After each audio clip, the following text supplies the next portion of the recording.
It's the Bennington Show. Doing all Dylan covers to start the week. I'm Ron Bennington. There's Gail Bennington. Yo.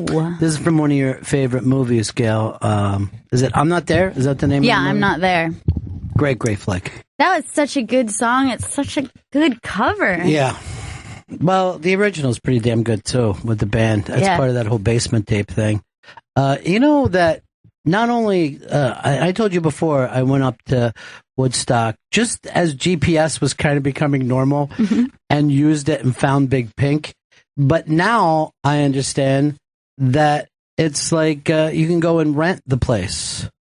And maybe we ought to go do a show out of Big Pink one day. I would love that. Yeah. Big Pink Bennington? Yes. Yes. That was my nickname for a while. I don't even want to say why. I'm trying to get rid of it. Now it's back. Damn it. It could be worse. No, I don't think so. I think that's as worse as it can get. It is the Bennington Show. Got some great guests lined up a little later on in the show. Big Jay Oakerson is going to be here talking about his brand new show on Caesar. See something called What's Your Fucking Deal? And that's when he tries to just look at people and find out what their fucking deal is.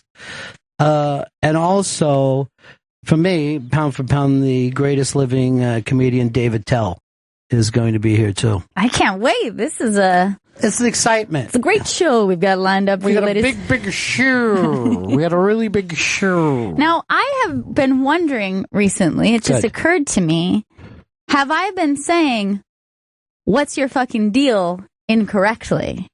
Should it actually have the emphasis on what's your fucking deal? Oh, I always put the emphasis on deal. Yeah, that's me too. Yeah. What's your fucking deal? But I think it could be. But don't you look at people and wonder what their fucking deal is? Yeah, but it's like you're going through the audience. Yeah. What's your fucking deal? Right. What's your fucking deal? Finding out all the deals. So your thing is it should be on your. Yeah, I'm starting to think I've been doing it incorrectly. Well, we'll have to find out with Big J. As you know, he's a linguist. So that should be perfect.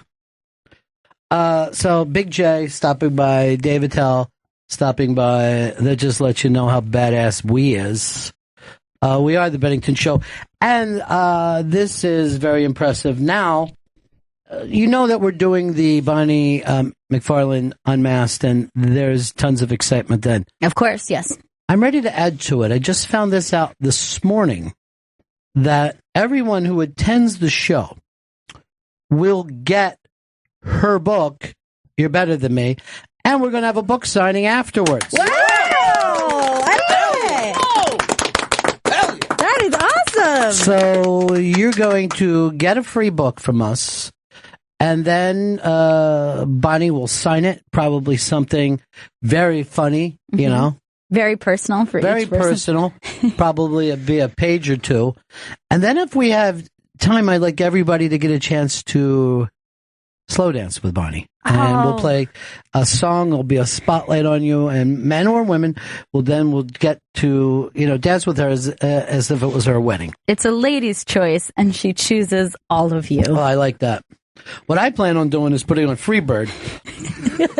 So it starts slow, and then we just start Southern rocking out. Rocking towards the end. So that's going to be Tuesday, March 15th at 8 p.m. at the Village Underground in New York City. Everyone's going to get a free copy of Bonnie's new book, You're Better Than Me. And we're going to do a signing after, so you can go to theinterrobang.com for a chance to win free tickets. Now, see, I have a struggle here because I think Bonnie is incredibly funny and great. But I put writers, like real writers, on a much higher plane than I put anybody else in entertainment. So I might be babbling down there that night. There's something about the physical copy of one's artwork that you're like, here's this thing. It's my manuscript I've been working on. And let me tell you something. It is sort of like that. It's not a collection of, just comedian stories. This is a true and incredibly well-written memoir. And that's not just me saying that.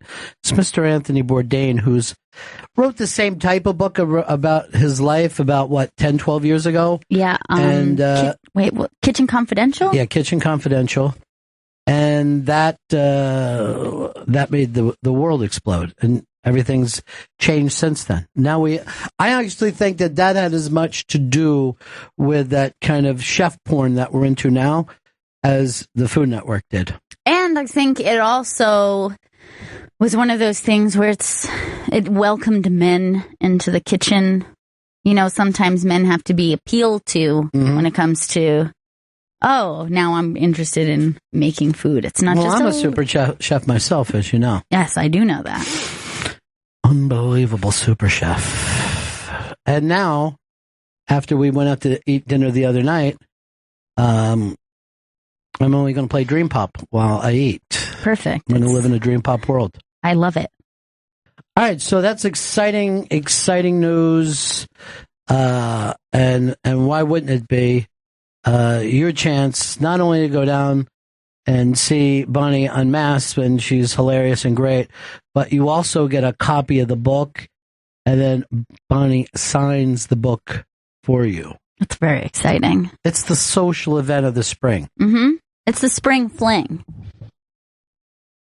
Fantastic.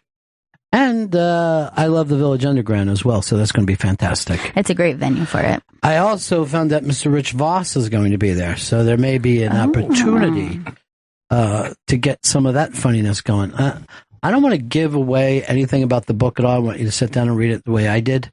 Mm-hmm. Shocked by the lack of Voss in this book. Really? He's a very minor part of her life story. The smallest part of her life. But she's actually lived a life worth writing about. Crazy life. Just fantastic stories. All right, it is the Bennington Show. Here we are on what I'm now calling Little Super Tuesday. I'm waiting for the returns. I'm running today for president in Michigan. I'm a late bloomer to this, and don't have any ground game, so I'm a little nervous about tonight. Didn't get any signs. Didn't even let a lot of the people know I'm running. Oh my goodness. Well, I think you could make America great again for sure. Mine was gonna be make America great for the first time. It was never great. Now it's gonna be great. Realize this. It was definitely great for some people all the time, but it was never great for all the people. Maybe even some of the time. That's the slogan: is make America great for everyone all of the time. How about for just as many people as you possibly can? You'll never feel bad again. And that's my presidential promise. I am going to give you like Fantasy Island dreams coming true. So I had a wild situation. Politics came up on the train today. Oh, good. And it was, I don't even know if I should say it's politics, but okay, this is what happened. I'm sitting on the train this morning. All fucked up. Just trying to get myself to work. And this guy, excuse me, ladies and gentlemen, homeless guy gets on the train. So he starts to tell his story, which is not a very specific story. It's a common story. But for whatever reason, it's kind of touching my heart. Yeah. You know what he's saying? He's saying it's so hard to live in shelters and people steal your stuff and you get into fights and he doesn't want to live this way and he doesn't drink and he doesn't do drugs. And it's all the same shit. And he's like, please, if you just have any change. And I'm just feeling, you hear that kind of shit every day and sometimes it strikes you. And I hand the guy $1 and he looks at me and he's like, thank you so much. That's really kind of you. And he takes a couple more steps and he starts to go back into his speech and he goes, and things are going to be really hard once Hillary Clinton becomes president. Let me tell you, the Bible says that women are lesser than men. And I literally look around and every woman at the train is looking at me like, you just gave him $1. I was so mad until finally one woman goes, the only person who helped you on this train was a woman. He didn't hear her. He just kept walking by. And we'll all be in big trouble once we have a woman as our leader. Yeah. What the F, dude? Come on. How do you take my $1? And it was like he took 2 steps and immediately said that. I kind of agree with where he's coming from, though, because you were the rubiest rube on the train. I never felt like such a sucker. It's very rare that I do that. It has to be a pretty striking moment. I'll agree, somebody's got a kid with them. It's very hard for me not to recognize that, no matter what their situation is, they're taking a kid around in this. I just end up having sympathy for that. I always like that. Ladies and gentlemen, if I can have your attention. It's the same fucking rhythm for like 30 years. Yeah. My medication costs, and they just go into the same thing. I think Bogosian did a piece on that like in the 70s or 80s. It's all the same. And it never changes. And there's a guy who gets on my train. I probably bump into him every couple days. And he only says two things, and he says it the same way. And it's so irritating to me. I'm like, I'll never give this guy $1 because it's like almost like hearing an alarm the same way every day. He's just like, dime, nickel, quarter, penny. Anything to get a bite to eat today. Dime, nickel, quarter, penny. Anything to get a bite to eat today. The same way. He gets on. I'm like, come on.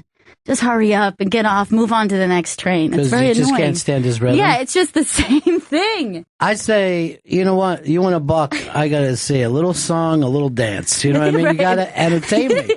You got to put on a show. It is very funny, though. Like, I like the dudes who do that, who are like, they're not that talented, but they're really trying. I do like that. I will throw $1 for that. There was guys that I saw one time, and the guy just steps onto the train, and there's like 3 of them, right? And they're like older dudes. He goes like this: "Ladies and gentlemen, if I could have your attention, please. I'm about to take you on a trip through time to yesteryear, when New York was more gentle and people would sing, and a time when most of us would gather up on the roof." And then his buddies all start to kick in the up on the roof, and they were fucking terrible, but the bucks were coming out. Oh yeah, here you go. This guy's great. When this old world keep bringing you down, thank you. He's just walking along, grabbing bucks. There's a guy who gets on my train, and the first time I saw him, he's just like, I'm going to sing an original song for you, a song I wrote about a man called Otis Redding. So he wrote a song about Otis Redding. And it's great. It's pretty cute. It's sweet. It's just his own ode to Otis. But then it's the only song he's ever written. It's been years now, and he sings the same one. I'm like, write a new tune. I mean, it is pretty good. Write something about Michael Jackson. Write an update, something on Night Shift. There was a dude in Philly when I was growing up, and he would be at every game at the Spectrum, every concert. He had one leg, and he would just be standing on your way down to the men's room, and he would have a thing of pencils like it was 1930, right? And he was going, "Help me out, Mr. Buddy Sir. Mr. Buddy Sir." And me and my friends would always say we were going to go see Mr. Buddy Sir whenever we had a concert coming out. Mr. Buddy Sir. He was fucking great, that guy. The new gimmick in the last few years is just kids blasting music and doing gymnastics in the middle of the car. And I never see anyone give them money. Because they're about to kick someone in the face every single time. I have that thing where, like, every time. I want to see, like, I'm relaxed with it, but, like, his shoes are, like, flying by my face. I'm like, yes, very good. I like it. He's using the pole as, like, an opportunity. Yeah, and he's swinging around. Just fucking crazy. I mean, it is entertaining, but it feels you're too dangerously close to the action. I like anything, I'll give $1 for that. Yeah. It's pretty fun. I like that. I like anyone who comes on and drums so loud you can't fucking stand it anymore. Oh, I hate the paint can drummers. They're the worst. They're just bucket drummers. But yeah, you know why I like the breakdancing dudes on the train?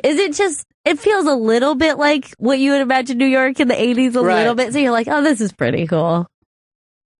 I never see the kids with candy anymore. They've all moved over to the breakdancing. Yeah, you're right. It used to be the basket, like, for your basketball team. It was always a lie. Yeah. M&M Peanuts for a basketball team.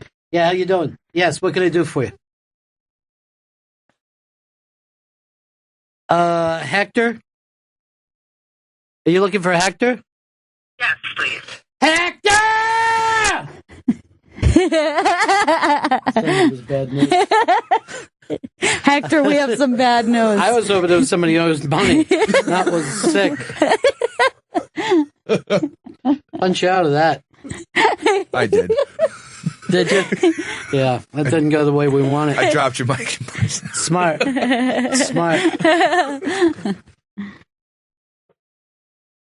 Well, everybody's getting bit by those mosquitoes. There's nothing you can do about it. Too much Zika out there. Is that what it is? Zika? I keep saying Zika. I call it Zyka. We're going to take you on a time trip back to yesteryear. A time when we would spend our evenings up on the roof. That guy's great. Yeah, he was great. I'm sure they're all dead now. None of them looked well. Hey, everybody, if you go over to the iBank today, all the big stories begin with K. It's a day of Kat, Kim, Courtney, the K's. Oh, yeah. Is Cat Williams, is he a Kardashian? Is he part of that family? He should be. Call me Cat. He should marry in. The Cat Williams, you actually get him to see this guy hit this guy on stage with a flying elbow. A little used move. Bouncing off the ropes. Yeah. Look as he's got down like he was going for that fucking super kick. And just comes in with a bow. Made no sense. He was trying to gore him, I think. Who did he hit? It was a part of Beanie Siegel's posse in Philly. What's the story of Beanie? Beanie Siegel's a Philly rapper associated with Jay-Z for a while, and I don't know if they're not. I don't believe they're still associated anymore. Is that Cat down on the ground? Yeah, it was Cat on the ground. Yeah, Getting a boot to his head. Taking a boot to the head. You could tell by the colorful shirt he had on. Taking a lot of fucking kicks. Oh, so now this was pre the right. What he cut yesterday, the promo that he cut. All right. He still walked out with those chains, though. Still the most fascinating fucking comic out there, on or off the stage. There's no one that compares. Yeah.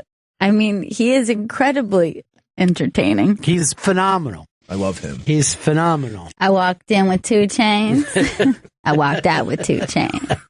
I have $50,000 worth of earrings on right now. He's fucking really entertaining. He's extremely entertaining. I don't know what his home life is like, though. Concerns me a little, but, I'm hoping he's got a handle on it. I'm sure he does. I mean, this is. I mean, what he's doing is not something that someone in their 40s does.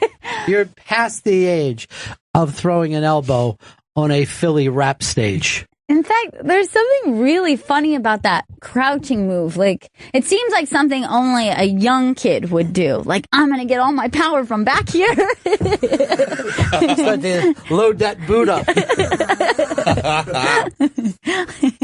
Wind yourself right up there. Oh, look, yeah, Bobo.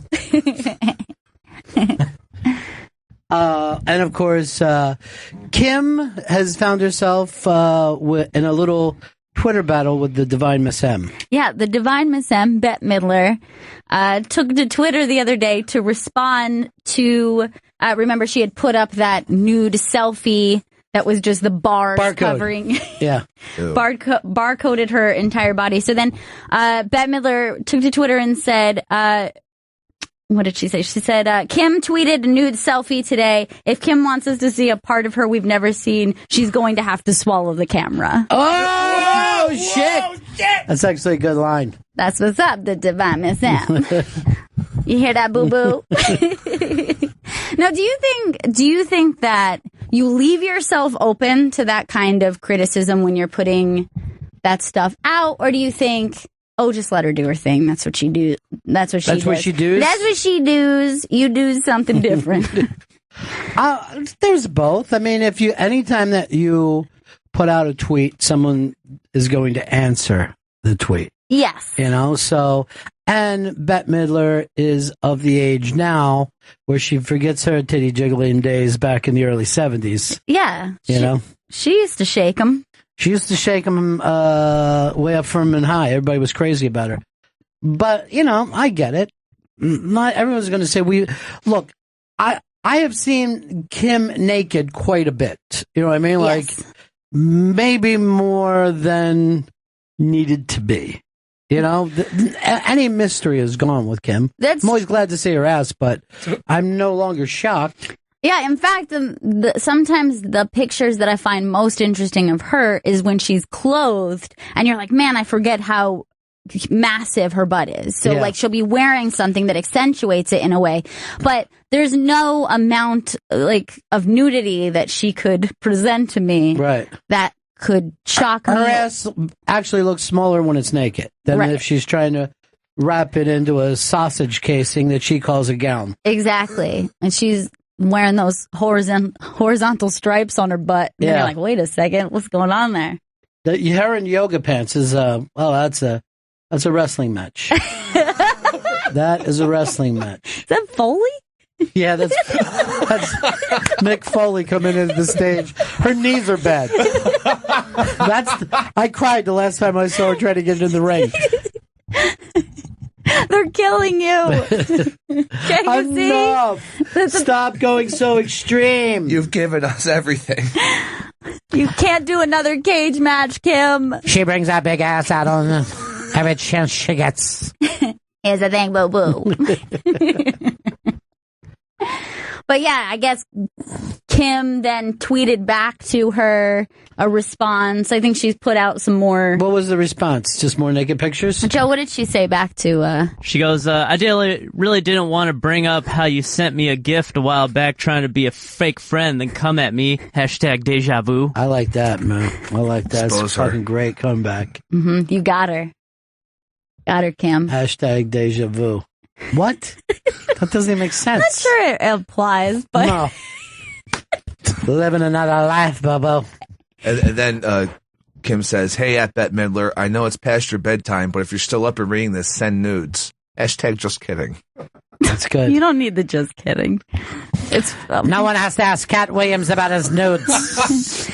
Cat Williams is here, standing before you tonight. The best part about that is you can actually imagine Kim and Kanye at home sitting on the couch like, what should I say, babe? Like, what do I say you back think Kanye to it? helped you with that? That's definitely a Kanye response. Right. He definitely helped because she also tweeted that she goes, sorry I'm late to the party, guys. I was busy cashing my $80 million video game check and transferring $53 million into our joint account. Oh. Yeah, so that's Kanye. a Kanye tweet. That's not a Kim tweet. Make me part of this too. Now, I'm gonna just say, have we seen anyone, and I mean other than porn stars, other than strippers, more times naked? Like, if you think of a mainstream personality, yeah, who has been naked the most? I'm gonna throw out an early Chelsea Handler, and it always works, and people are always excited about it. Yeah. And she'll be outside. She's next to the tub. She doesn't care what, she's water skiing. She doesn't care when she does it. Well, there's a new movement with social media where now the nudity is given to you just for free. It used to be sold to Playboy for millions of dollars. Exactly. Or you know, there's certainly the type of actresses who are very comfortable taking the roles where they're naked, and so you've seen them nude many times over, but they're not necessarily going to tweet themselves naked. Like, for example, I think Angelina Jolie's got to be one of the top. I didn't even think of her. Actresses who you've seen nude. You've seen her in Foxfire and Gia. I think she was popped the titty in Hackers too. You could see. That's right. See her breast. That's just disgusting the way you said it. She's an actual actress, and you use the term "pop the titty" like she was some fucking waitress down south. And then I said, "That's right, she did. She did pop a titty. I'll give you that." Let's jump into this. 844 Rock God. 844 Rock God. What mainstream actress do you feel like you've seen nude the most? 844 Rock God. Go ahead and tweet that out as well. 844 Rock God. Now, here's the deal. I remember when there was a movie that Blake Edwards did with Julie Andrews in it. Mm-hmm. And the premise of the movie is, would this G-rated actress be nude because that would bring in box office? And literally, it was about Julie Andrews, so the reason why people went to see the movie, right, and sit through the movie, is finally get to the place where Julie Andrews showed her tits. Right. Somebody that you would not expect to ever see. See, that's like why... my third grade teacher, I would expect to see her tits before Julie Andrews. That's why I find it's kind of fascinating if you think about... you know, on like porn sites or different things, will always say like, "Oh, celebrity nudes," and it'll be like, like just the stills from whatever movie, and you're like, you have a world of pornography. Why are you just trying to see this one little tiny blurry frame of like the outline of Kate Winslet's tits? Because she's celebrated. Yeah. But there's the New York Sex Museum, and some friends of mine came to town, and then they told me they were going there, and I'm like, have a great day. I'll see you tonight. So I asked them how it was, and they were just like showing it like condoms through the ears and shit like that. But there was a thing of nudity, and they said everyone was gathered around the celebrity nudity and forgetting everything else that was in the museum. That is so weird. Yeah. So it has to do with the idea of we put these people on a pedestal, and then the idea of taking them down to like a very human level. But maybe it's the same way that it's as close as we get to the girl next door. Right. Like, so if you could see someone in your neighborhood naked, no matter what they look like, right, that would be a bigger pop than seeing a stranger naked. Or seeing a porn star doing something far more interesting naked. Right. Seeing like a peep of your neighbor is probably more exciting to Chris Stanley. There goes, what's his name? Passed. I forget his name. Future. Yeah, Future. They were dancing over there earlier, too. It was pretty funny. Sean. Charlize Theron. Oh, that's a good one. She's been out there a lot. Yeah, she has done a couple. And she's spectacular. Yeah, she's great. She's a beauty. Yeah, did you just see her at the Oscars? Because she's like in her 40s or mid-40s now, and she just blew the room away. Yeah. Just blew it away. Steve in Ohio. Steve. Heather Graham. Heather Graham is a great one. So Boogie Nights, obviously.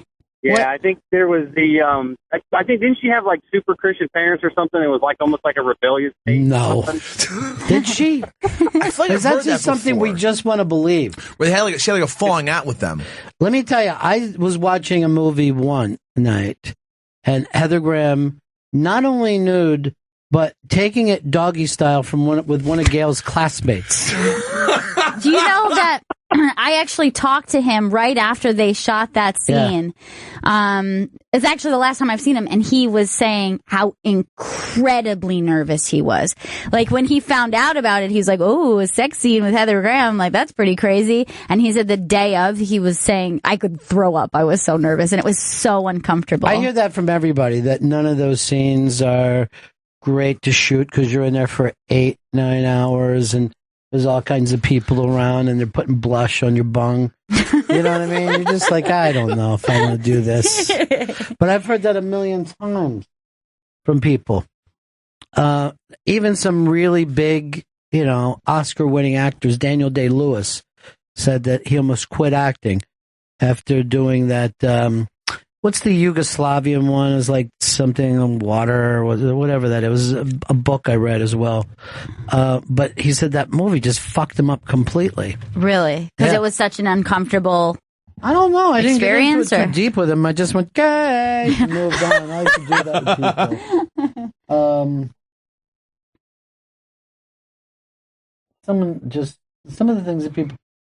Ava Green thinks she is nude in almost everything she does. Yeah, was written to us. I don't know her. She was very, very nude in the sequel to 300. But I don't. Is that 301 or 400? I'm not that familiar with her. Yeah, I don't know who she is. That's the only reason I know her, because she was in the second 300. How could something be called the second 300? You're getting up to 600 now. They're just constantly talking about 300 dudes. Let me see what she looks like. I believe she was a Bond girl as well. I don't know her. I don't recognize her at all. She just looks like a nice lady smoking a cigarette. 844 Rock God, 844 Rock God. First, I'm going to go to Joey Jojo. In your mind, who you got? I feel like I've seen Jennifer Tilly naked in a ton of movies. All right, there's two Tillys, right? I'm going to say, now, who's the other one? Who's her sister? Who is her sister? Chris, just put up Jennifer is the more serious actor. Is that right? Jennifer was Rebecca Tilley's her sister. No, Rebecca Tilley is not her sister. Or at least not the famous one. Meg Tilly. All right, Meg Tilly is the serious actress, right? Yeah. I'm going to say this. I don't think you've seen Jennifer Tilly naked once. I think she always is covered up. She has huge bosoms, but never does she go full. Yeah, I was thinking I can recall a lot of cleavage from her. She almost can't help it. Right. But I don't think she ever gets naked. I remember one when I was going through my puberty phase. 3 weeks ago. What happened? 3 weeks ago. Come on, Aluminum Foil. Get to the fucking point. It was a lesbian movie that she was in where she was not naked in that. She had a really? tank top on. Yeah. Or bra. She was in that movie with, who did she star with? Gina Gershon. Gina Gershon might have been naked. Yes. We've seen Gina Gershon quite a few times, and she's spectacular. But Jennifer Tilly, I don't think ever gets naked. We'd have to check the experts at Mr. Skin for that. But I think that you are incorrect. Kevin. Ronnie Biggs, what do you say? Hey, what do you say, dude? I think Emmy Rossum. I feel like I watch her get pumped out every weekend on Shameless. Well, yeah, Shameless is a chance for her to show. And most of the cast has been naked on Shameless. Yeah, she's always getting pumped out. Game of Thrones is the same way. I think that you have seen 98% of all the actresses on Game of Thrones nude at some point, right. Some more than others. There's a character, what's the red woman called? Melisandre. This chick is never not naked. Like, I feel like I could draw her breasts from memory better than I could draw my own. She's constantly banging dudes. And she loves it. She's never not nude. But see, this happens on HBO and Showtime. First seasons, everybody gets naked. Yeah. And then as you move along, like Homeland, first season, nothing but. They were just naked ass, grinding, doing everything. Right. And as you went along, it's less and less. They put a blanket on. I think that was funny because I remember I watched the first season of Homeland, and I remember like second episode in, I was like, "Do we need to see his wife's tits?" Like, I don't mind. I'm just saying, is it necessary? Well, I'm just interested why we're seeing her tits. She was on Deadpool showing off some tits this year. Nice. For the people, I guess, who don't have cable, and they were all excited about it. Yeah, but there are characters on Game of Thrones that they got naked first season, and then afterwards, Daenerys, she put into her contract, I'm not taking my clothes off anymore. Yeah, she gets hired, and then she sticks it in the contract, like you got the titties once, you'll never get them again. I'll say this: they'd be better off working naked than they were with a fucking dragon. She's the dragon chick, too. I do not watch that. I haven't seen 5 seconds of that show. I will tell you, I didn't think I would like it, and then I got really into it over Christmas, but the dragon aspect is my least favorite part. Just know it's not all dragon. It's 80% dragon. I know it. I swear it's not. Release the dragons on these people. They should just recall and say it's Game of Dragons. Here's Danny in Chicago. Hey, guys, what's up? Just wanted to say the Queen, Julianne Moore. Queen Julianne Moore. I would agree with that one. She's right. Very naked. And I remember, was it Shortcuts, where she just wore a shirt and no pants for like an 8-minute scene. Just standing there. Donald ducking? It was, yes, she Donald ducked this. It just went on and on and on. Great look. I'd put that in my contract. No Donald ducking. I'll do all or nothing. But that's not going to be a good look. I'll just put in no dragons. I don't care what else happens. I don't care if you have me chop up a kid. I'm not working with a fucking dragon. I would sing in a movie before I would work with a dragon. Would you sing about dragons in order to avoid a dragon scene? Just Puff the Magic Dragon. Joel in Boston, what's up, buddy? What's up, Ronnie? It's Chris's favorite gal, Lena Dunham.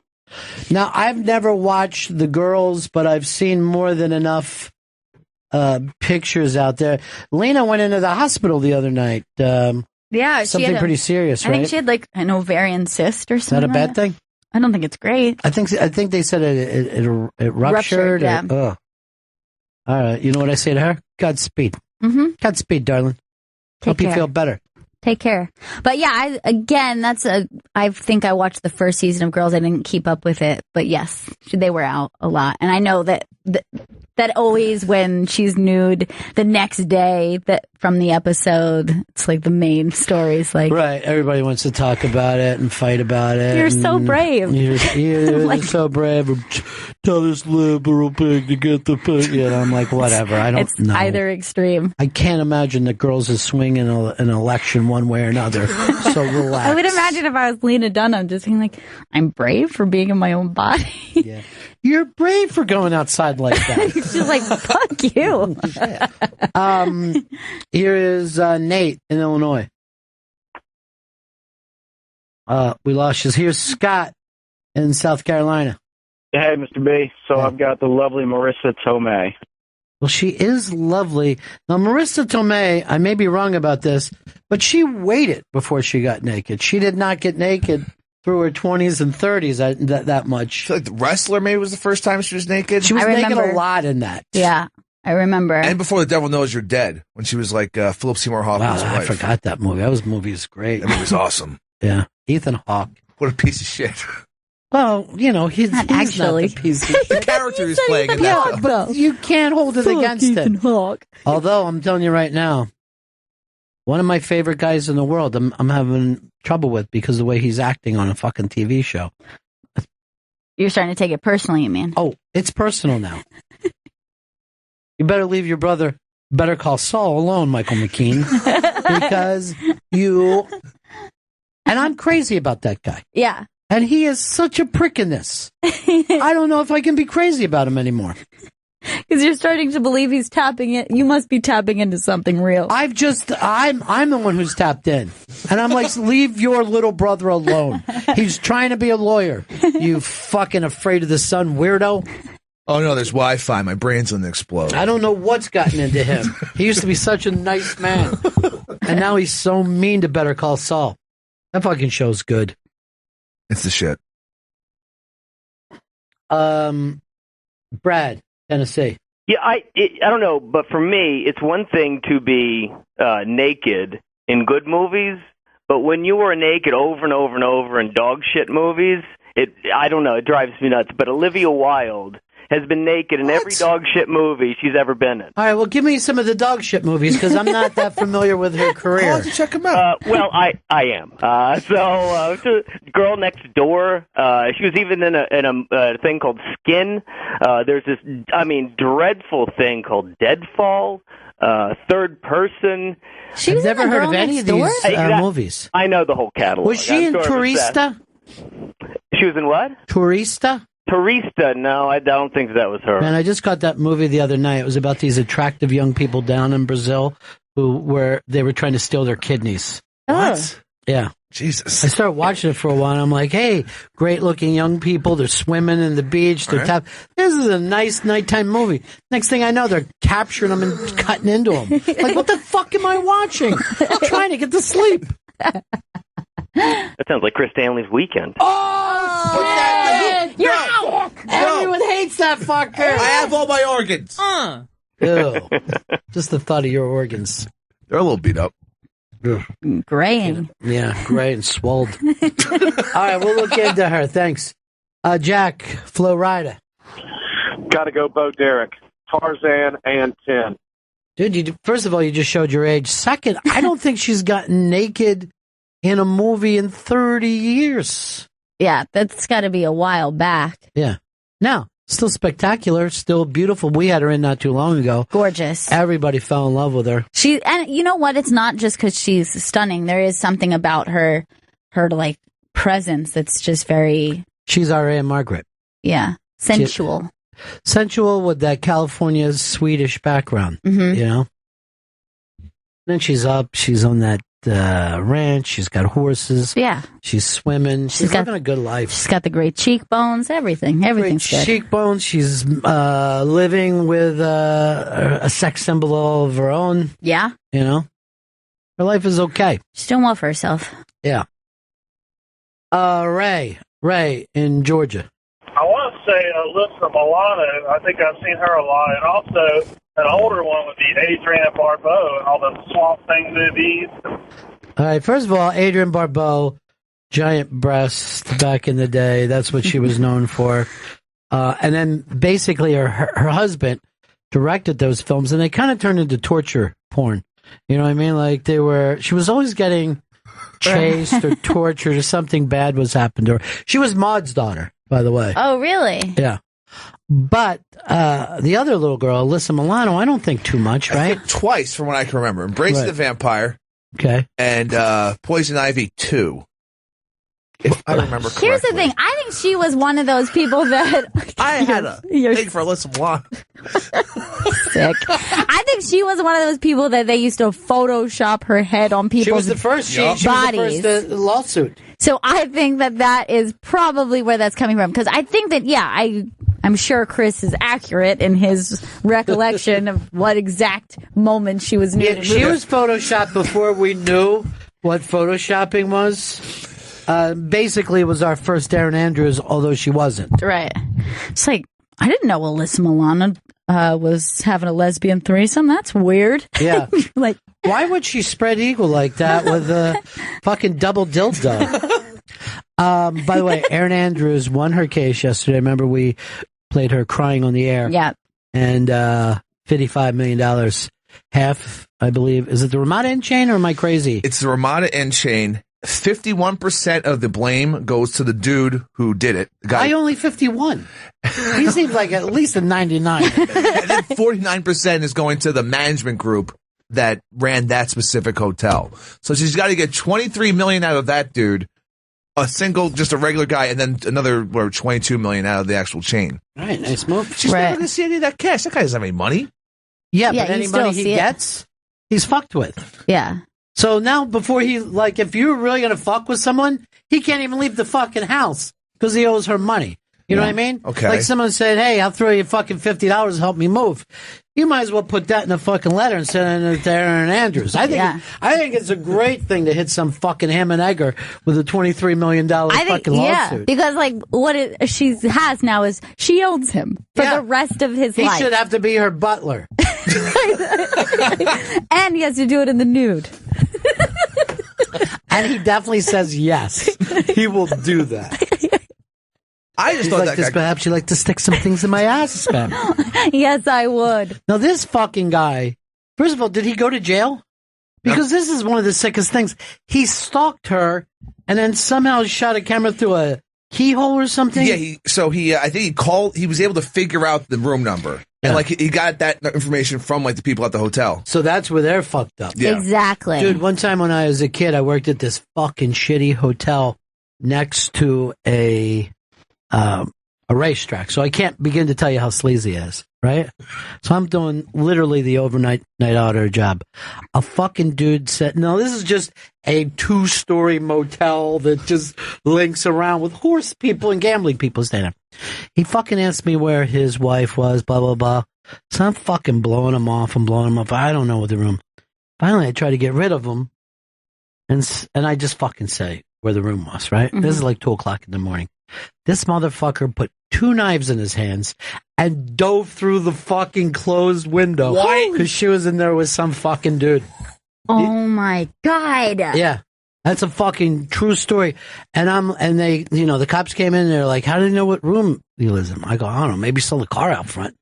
Next day, fucking management checks with me. Do you know anything about this? I said, I heard it crash. Well, I never saw the fucking guy. Ruckus. I just lied. Out of not wanting to be bothered. I fucking broke like the cardinal rule, never give out a fucking room. And then that guy, I mean, talk about in love. He fucking dove face first through a fucking closed window. I like the idea of that. I don't think I don't know how he got through.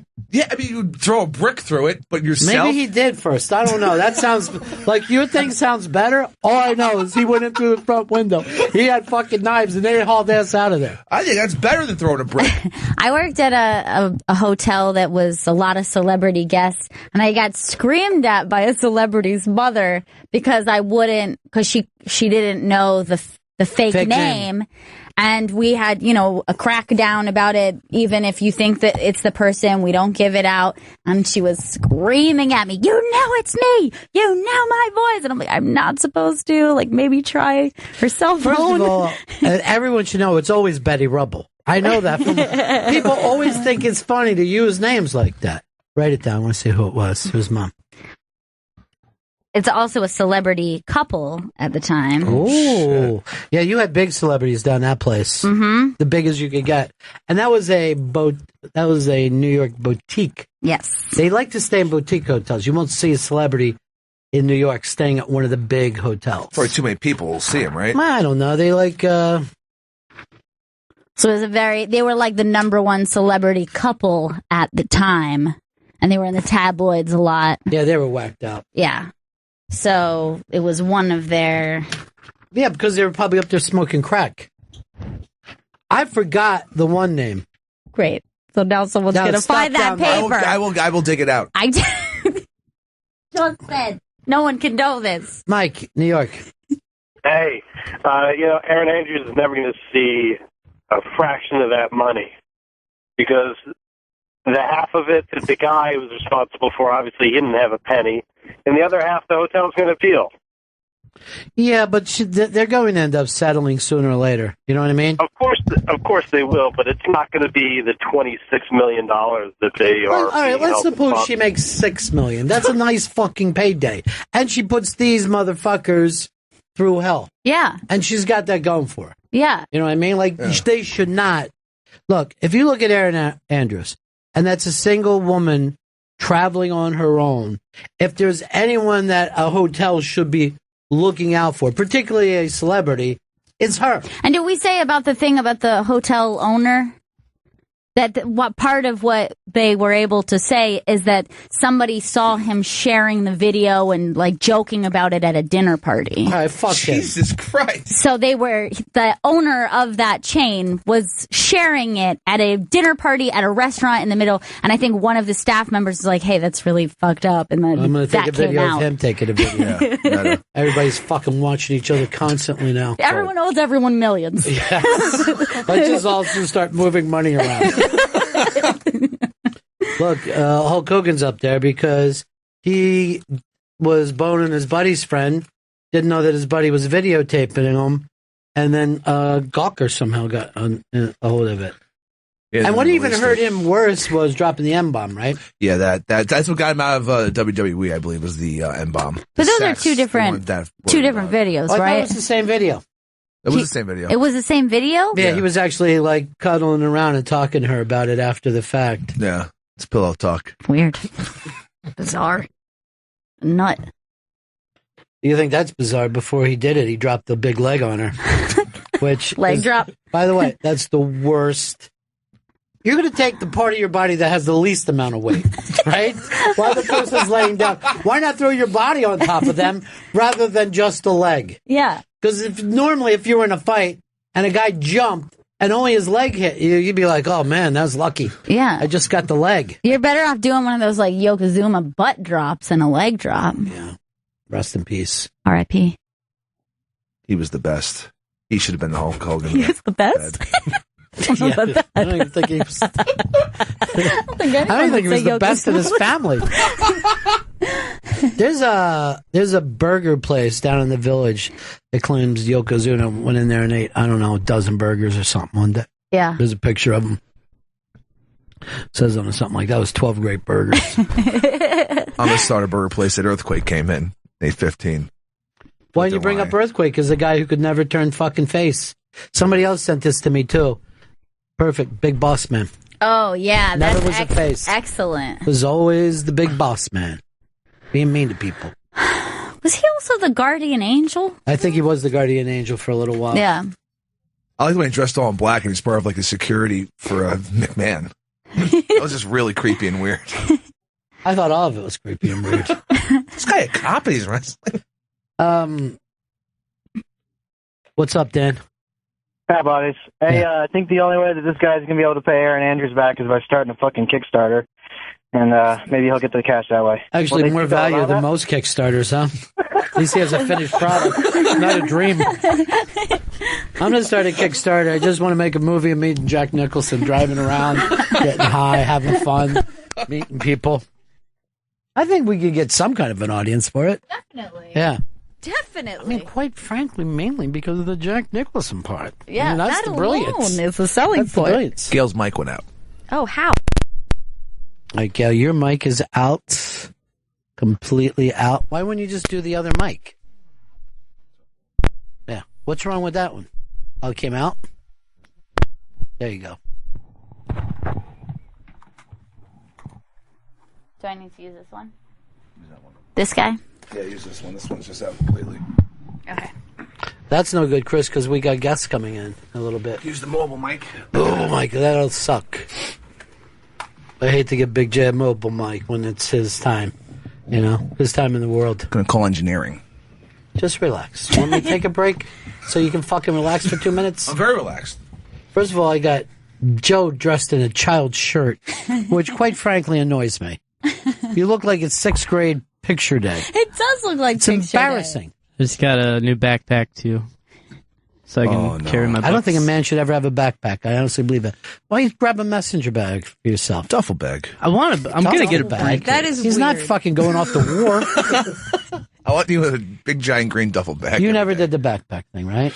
In high school. Yeah, but I'm saying No, now. as You're an a fucking adult. man. Oh, no. As a See, dude? I feel like it's hard, though, in the city, if you're not the kind of dude to have a briefcase, you kind of have to go with backpack. I don't think it's First of all- acceptable in other places, but if you don't have a car, there's no place to put your stuff. There's nothing more annoying in a fucking subway than a dude who gets in with a backpack and starts swinging himself around. I have a backpack, and I abide by very strict backpack etiquette, which is if it is standing room only, then that backpack comes off and you put it between your legs or you hold it in front of you. But you never wear your backpack on the train. It's very rude. I'd rather see people on the train smoking Pall Malls than fucking walk on there with I a would love backpack. That's why I'm running for mayor.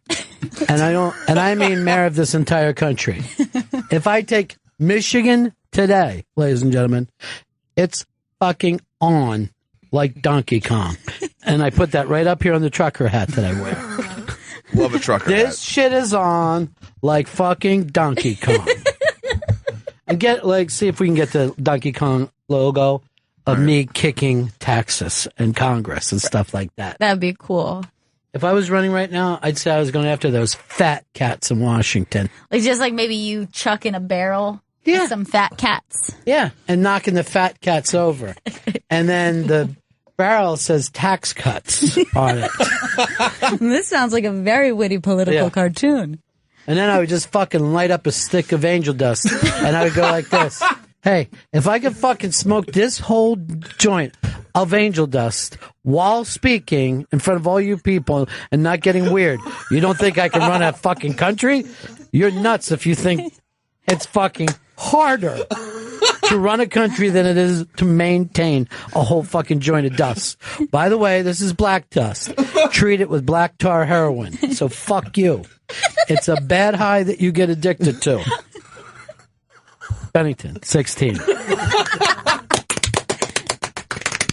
Now everyone raise their hand.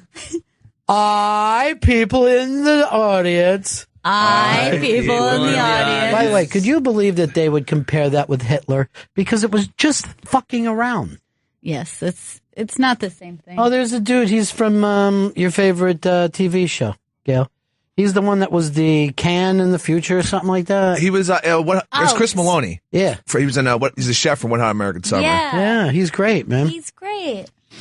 A He giant looks like a beard. badass too, right? Yeah. Big. Yeah. Tall. So strong. All right, we got a break here. Coming up a little bit, Chris is going to panic and get this thing fixed. That's right.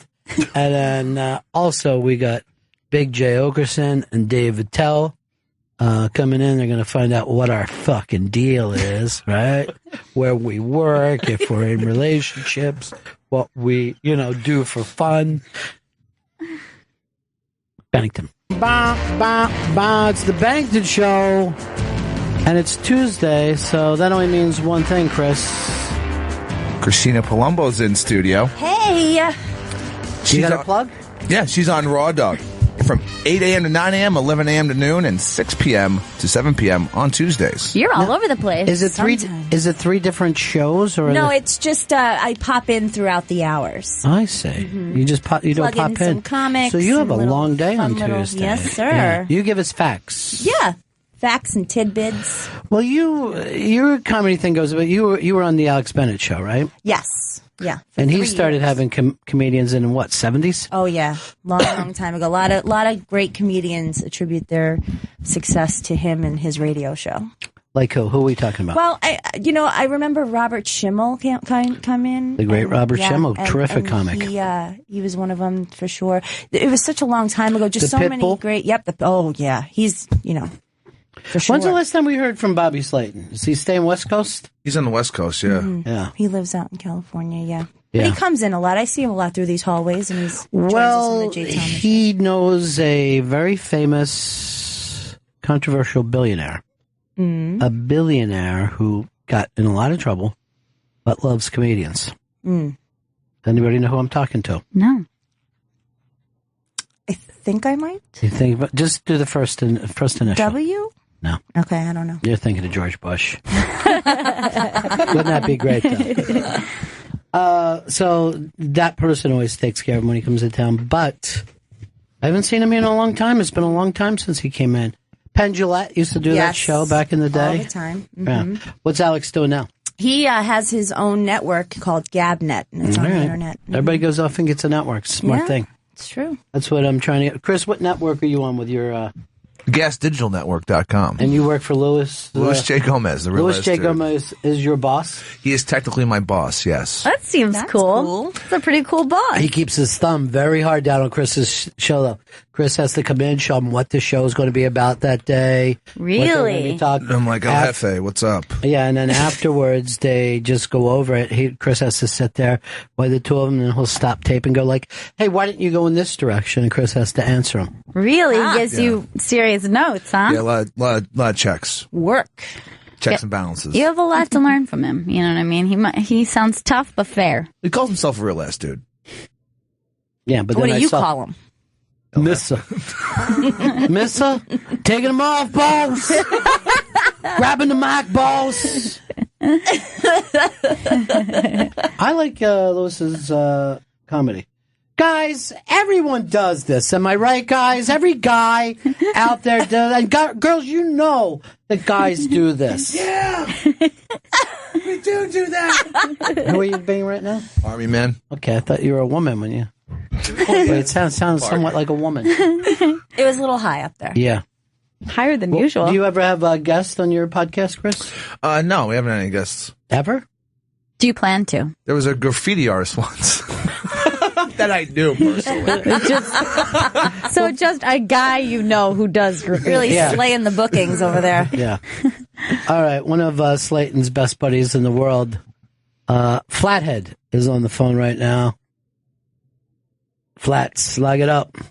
What's going on, brother? Hey, man. Hi. Hey. Hey, how are you, Gail? How's it going? I'm good. I got an update on Slayton. Yeah. He's had to cancel a couple gigs. He had a gig down in Mexico, and he took his wife with him, and while he was sleeping in, she went to run some errands and got hit by a car. Oh, my God. A car went up on the sidewalk, ran over her foot, knocked her down. She broke her hip and did some damage to her back. So right now, she's out in the hospital in Sherman Oaks. Bobby's staying close to the house. Oh, I did not even know this. Did that happen a while ago? 2 weeks ago. Wow. Well, give him my best. Yeah, our love to Bobby Slayton. Yeah. And he's working on a TV show with Woody Allen, another one of those guys from that pack. Yeah, he was part of that. Mm-hmm. Part of that pack. Yeah. Now you know who I'm talking about, right? Yes. Well, and was that from meeting him there? Is that how he hooked up with Woody? How I hooked up with No, how Bobby hooked up with Woody.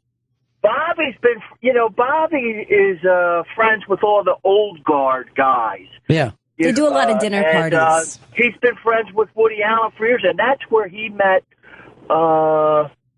the politician and Palm Beach. Yeah, all right. You know what? You're giving a little too much away, Flats. I mean, here's the thing. Flats won't roll over on you, but he'll give the cops so many clues. He won't give out a name, but it's like fucking password with him. Hey, and in light of what's going on with the politics, that thing I told you a while ago was absolutely 100% true. So that's see, he would be on Fox News in a heartbeat. You know what? All that stuff will come out when the person wins. So I think it will. Yeah. Flats is the funniest. All right, thanks. Give our best to the Pitbull and Mrs. Pitbull. You got it. Bye, Flats. See ya. Bobby's been going through a world of shit lately. His daughter's in it's a girl group, right? And I think one of the girls had unfortunately committed suicide. So I know that was really emotional for him for a little while. It wasn't something that Bobby said, though, was it? Because he can be very cutting. Well, he was on with Jay, and he told me during the break that he was really, his daughter was really good friends with her, and so it was hard to. But it sounded like Bobby came in, I was listening. Yeah, I don't like what's going on with the band right now. He's always got something going now. Something that the unmask that he did with me, one of the funniest things was about being kicked out of a place, and he just went back to his room, gacked up, and pushed the fucking couch against the door so nobody could get in. They wanted to take him off an entire island. He's fucking hilarious. He's so hilarious. But every time he comes in, at some point, his feelings get hurt. He says a million things, and then his feelings get hurt by the end of it. Did you have your callers do that? Is that the bit that you're doing with me now? Pitbull. You know how many people open for me, and then, I never hear from them? I was always like, maybe you should have treated them nicer, Maybe everybody would call you. Well, at least he's doing this thing with Woody. That's that Netflix show. Yeah. They just offered Woody, whatever you want to do, and then he's trying to figure it out now. Yeah, so it'll be it's a series, right? It's not I don't know what anything is on Netflix. I have it, and I always forget. As soon as I go over to Netflix, I go like this. Oh, yeah, that's right. I got that soccer game. I just start playing soccer for a while. Oh, Amazon it's on. For Amazon Prime. Why wouldn't you say that? Why would you just point it? Because you don't want to be caught. But I thought there was a Netflix thing. Did I? I don't know. I call everything Netflix. No matter if it's not on cable, it's fucking Netflix. It's all Netflix. Yeah. Now, how would I get even around to getting Amazon Prime? I tried to watch a show and somebody brought 10 fucking books to my house. I'm like, I don't know what I did. I don't know what I'm doing now. I made the jump to it because of the Transparent. Oh, you like the Transparent? Mm-hmm. It's so, so good. Excellent. All right, Jeffrey Tambor is in that acting like a woman, right? Mm-hmm. Who do you pick, him or Louis Anderson, as the best man playing a woman today? Wow, because I think Louis is amazing. Baskets, yeah. It's so different because it's not comedic in any way, and he's also playing somebody who's going through the transformation, right, yeah. Whereas Louis playing a woman. Louis not. Louis is amazing. Mm-hmm. I think I would say Louis, just because I was so shocked with that performance. How easy it was to believe him as a woman. I can't picture him as a man anymore. It's over. He's just Mrs. Baskets now. You know what? I mean, here's the thing about Louis Anderson. I know because he works clean, some people act like, oh, he's not edgy. Go back and watch any of his stand-up from the 80s and 90s. Yeah. It's hilarious. It's heartbreaking. It's fucking really insightful, small details of being in a family that you just go, oh, that fucking hurts. But that makes it so wild then when you put it up next to this of him playing Basket's mother. It's just so... But she has a dark side too, man. She's not... she acts nice, but you can look at the pain in her. That was all brought to life with her mother, right? Yeah. Yeah. Episode with her that mother. was a heartbreaking episode. And then when she sent the French lady home because she felt like she was being nice. And also now she's being mean to Martha as well, which is now everyone's mean to Martha. Martha, just shut up. I love that kind of shit. Hi, Mrs. Baskets. A koosh ball is a type of thing. Well, actually, I have a mini koosh right here. Please, Martha. Martha's fucking great, too. I think she's so phenomenal. And I will tell you, I set out not to like baskets, and I fucking love it. Yeah, I was one of those things that could have gone either way. Like when I saw the trailer for it, the teasers for it and stuff, I was thinking, we'll have to see. But it's phenomenal. I think it's my favorite show on TV right now. At least some of the best acting on TV is on that show. Absolutely. Baskets. Did we give a better read for that than we did for Love? We're paid to do the bit for Love, but Baskets we just get into. But I love when you watch a fucking show and like you can't. They're being so small. Those other characters are being so tiny in their acting. Yeah, and it just slays. I don't know how she broke her arm. It never comes up. No one gives a shit. She never says no to him. She'll just come and pick him up at 3:00 in the morning. And we need to get to the competition. You asked me to be here. Yeah, she's not his assistant. Nothing. I think that we're friends. We're not. He's always just assuring. So mean. Yeah. Shut up, Martha. Now we're going to Costco. There was a bit, and I told Louis Anderson about it, that he did. It had to be 30 years ago. It was just about going to get ice cream. I brought it up on the show a couple of times. But just the fact that when you're a little kid and you can't believe that your parents don't just get like chocolate, that they get these other weird flavors. And he did his mom was like, I'll have a peach. And it's literally Christine Baskets. Yeah, he says he pulls it from his mother and then just a bunch of mean people he's met throughout his life. Well, I think he says he's coming in and doing Unmasked on Friday. Oh, great. Wait, you're on this thing every Tuesday and you don't listen to what the Unmasked? Of course I do. Of course I do. What are you talking about? Kidding. I don't blame you Ronnie, if you never went to hear an Unmasked. But so I'm really looking forward to that. Yeah, I'm very excited for it. I'm excited for people who get to come in here and just hang out with Louis and hear these stories. Because I had him and Jay Moore on, and it was like one of the most moving. This is a story that Jay told about Louis Anderson, that when Jay's wife, Nikki Cox, was a little girl, and she was trying to get into some TV thing in Universal, Louis and his mom stopped their limo and said, what do you, what's up? And she told her and they took her in to this taping and then let her hang out with them all day and were so nice to him and then stayed in touch with her and her mom and stuff. That is so sweet. And Earth angel? Yeah. And he's been known to go around and do that for a lot of people. He's just a really sweet. I have to bump into him in the hallway or something. See, you take advantage, Christine. That's the thing with you. Maybe he'll sense that he needs to help me. I've already heard from enough people that you're dating Roland that I feel like you. Yeah. Me? You're not? No. I'm dating Roland? That's not I gotta true. talk to Dan, Are you getting gossip confused with the rumor that maybe my roommate is dating Roland? Which they're not.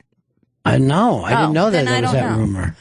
Then I don't know. Who's your roommate? My roommate works here. She's Noah from trucking, but they're not dating at all. They're just good friends. But I know that people have asked that question before. Oh, so there was like a menage even. Yeah. Well, I mean, if that's what your fantasies want to believe. I always want to believe that. Who told you I was dating Roland? Well, our rumor I guy, can't even get Steely Roland Dan. to give me a sandwich when they come here for free. Well, What are you talking if you were about? married to Roland, you're not going to get a sandwich from him. Come on. He was walking around here the other day with a Leone sandwich, offering it to every single person. I sit right there. I was waiting for the offer. Why do you Never wait? got You it. got to speak up. No, That's I what- don't. No, I can't do that. I want to see what is given to me before I start demanding what did you just say, sandwiches. Chris? Just take. No, I can't. Chris do will go that in the way. fucking trash after a sandwich. Happened. I'm very interested that there's another Sirius XM roommate pair here as well. Well, how many are there? Because Joe has his roommate who works here, Who too. are we going to live with? We have to live with each other. But Joe, you lived with him before either one of you worked here, right? Yeah. And then we both just happened to start that's working here around the coincidental. same time. That's weird. That's a little Weird, weird. right? Yeah. It's really strange. Wait, who does he live with? His name's Charlie. He's an engineer here. Yeah, you wouldn't pay attention No, to him. probably. You only care about on-air stars. It's a creep, he says. Listen I to don't this think he's a one. creep. I mean, he pees in bottles Yeah, That's creepy. Oh, but that's... and saves it. Chris, how could you judge? He saves his piss. I put mine in the toilet where it belongs. I mean, for how long does he save it First for? of all, this is the first chance you ever had to brag about anything. And it's pissing in the toilet. That's the first thing that you can feel civilized about. That's potty how low trained. you are. Yeah. How long does he save the piss for? How long do you save it for? Well, okay, I mean, he would piss in it in a cup because he didn't feel like going to the bathroom. Right. And then I think That's he very disposed fraternity What kind brother of him. cup, though? Teacup?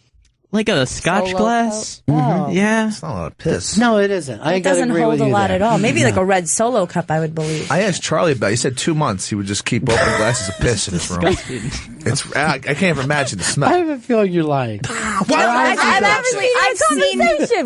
I've seen that happen in life before in a fraternity house where the guys lived on the third floor and then there were just jugs of piss for a long time until they got to remove the piss. I actually know someone who got kicked out for it. See? It's really Hoarding sad. piss? Animals. Yeah, Hoarding the it's piss. really sad. But he was an artist, and he was saying that it was for an art project. I don't mind but that. I don't really think Was he it painting with it? I think he was still at the storage situation where he was still storing them.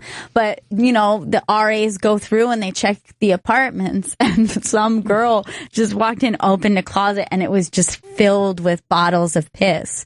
And it was like It's a weird immediately secret. expelled because it's, you know, It's a mental fucking yeah, thing. and also I guess they saw it as like biohazard. Health hazard. Oh, yeah, it Yeah, is. like it's not just Yeah. like Well, don't getting they caught with. explode when they've been out in the sun for a while or something? You can't Yeah. throw a Yeah. pee bottle out Yeah, of the window while you're driving. I know that you can't keep it in plastic too long. It'll Right. actually, the acid will eat through. Erodes and there's piss everywhere. Ooh. But it's a pretty funny thing to have to explain to your parents. But why you I got don't kicked see. out. I don't like out in Charlie because I don't want to walk through the lobby and have him dump some piss down from upstairs and yell, "This is what I save it for." He can, if it's clean, he can sell it. No? It's not clean. Am I wrong when I say Rob Cross used to keep piss? I hope so. Yeah, I know. I am. I was just not wrong. I was just trying to get involved. You guys all seem to know piss orders. I don't know one. Rob Cross goes straight to the urinal. Mm-hmm. He's your old guy from way back. I like him because he's a urinal talker. Some people can't talk and pee at the same time. But he's comfortable with. Oh, he'll talk over the guy's head in between you. I'm always like bold. this. Oh, well, I'll have to check that album out. Rob, sounds fucking great. They coming in? Joe likes to talk to people in stalls. Do you That's really, Joe? really creepy. Yeah, I'll say, hey, what up, Pepper? How you doing? If I see, like, Are hear you, him. are you being serious? Or No, is I'm this being dead serious, It's yeah. happened, yeah. Why does he do that? I don't know. I said, stop talking to me. I'm shitting. Tell me Stop other talking people to me. were in the bathroom. Yes, they were. Just saying, hey, I Oh see my your shoes. I've goodness. never noticed your shoes before. I'd go straight to HR if I was you, Chris. I'm going to go. I'm going to retroactively get his ass. You know what? Use your fucking phone to tape it. What I will. stall are you in when you're taking a work dump? Usually the first. Why are you such an asshole? Why? That's not right. That You're supposed to go last. you're really take it back more because then people just walk in, they get slapped in the face with your shit smell. Nope. That's right. Go to the far stall. Inconsiderate, Damn it. Far stall is appropriate. Where I belong. and it's cleaner. I believe that was debunked. That's bullshit. Debunked by who? I believe some scientists started going to the bathrooms and seeing which was Was it cleanest. Einstein? I hope Was that so. the fucking guy who wasted his life? Well, since he pisses in the toilet and it goes down the bowl, he's an expert. Oh, so I yeah. believe him. He's a good boy. He's going to get his good boy prize. I want my good boy points for pissing in the toilet. Why don't you just plug everything that, you know what I mean? Like, if you're going to be the drop queen, fucking drop it, dude. Cristina Palumbo's in studio. She's Who? on Cristina Palumbo. Yeah, you want to Exactly. say it correctly. Who? It sounds like Cecina. Cristina Palumbo is in studio. She's on Raw Dog on Tuesdays, 8 a.m., 11 a.m., and 6 p.m. You can also hear her on The Jay Thomas Show, which is on Comedy Greats Channel 94, 4 p.m. East, weekdays. Yeah. Was that a 2-hour show? Yes. And No, then it 6 is. p.m. you're on the other channel. And what comics are you going to be talking about at 6 o'clock? I got Gary Goldman coming up. Love Gary Goldman. I got We to look haven't at had him. my logs. Last time we had him I in, he was love him. depressed. Yeah. Well, Yeah. it was Bowie. No. It was that day. Was he caught up in the Bowie thing? No, that's not We why. were. But we were caught up. So when we were depressed, he went right to it because that's how his personality is. Yes. So we just wallowed with him. Yeah. It's good to do that now and again. Oh yeah, I like when everyone goes full beast in. You know, I like to Like even on a train, I'll just say, we're all going to die, and I don't mean now. You know what I mean? Oh, jeez. So don't get too freaked out. But sooner or later, we're all going to die. Like if a friend of mine comes around with a new baby, I go like this: this baby is going to die. Oh. Good. It's good to let them know, not the baby's going to die. Hopefully, you'll outlive it. That's all you can. It will outlive you. Is all you want in a baby. You're like making my anxieties come to life. You're like my Do you worry about talking stuff? anxiety. Yes, constantly.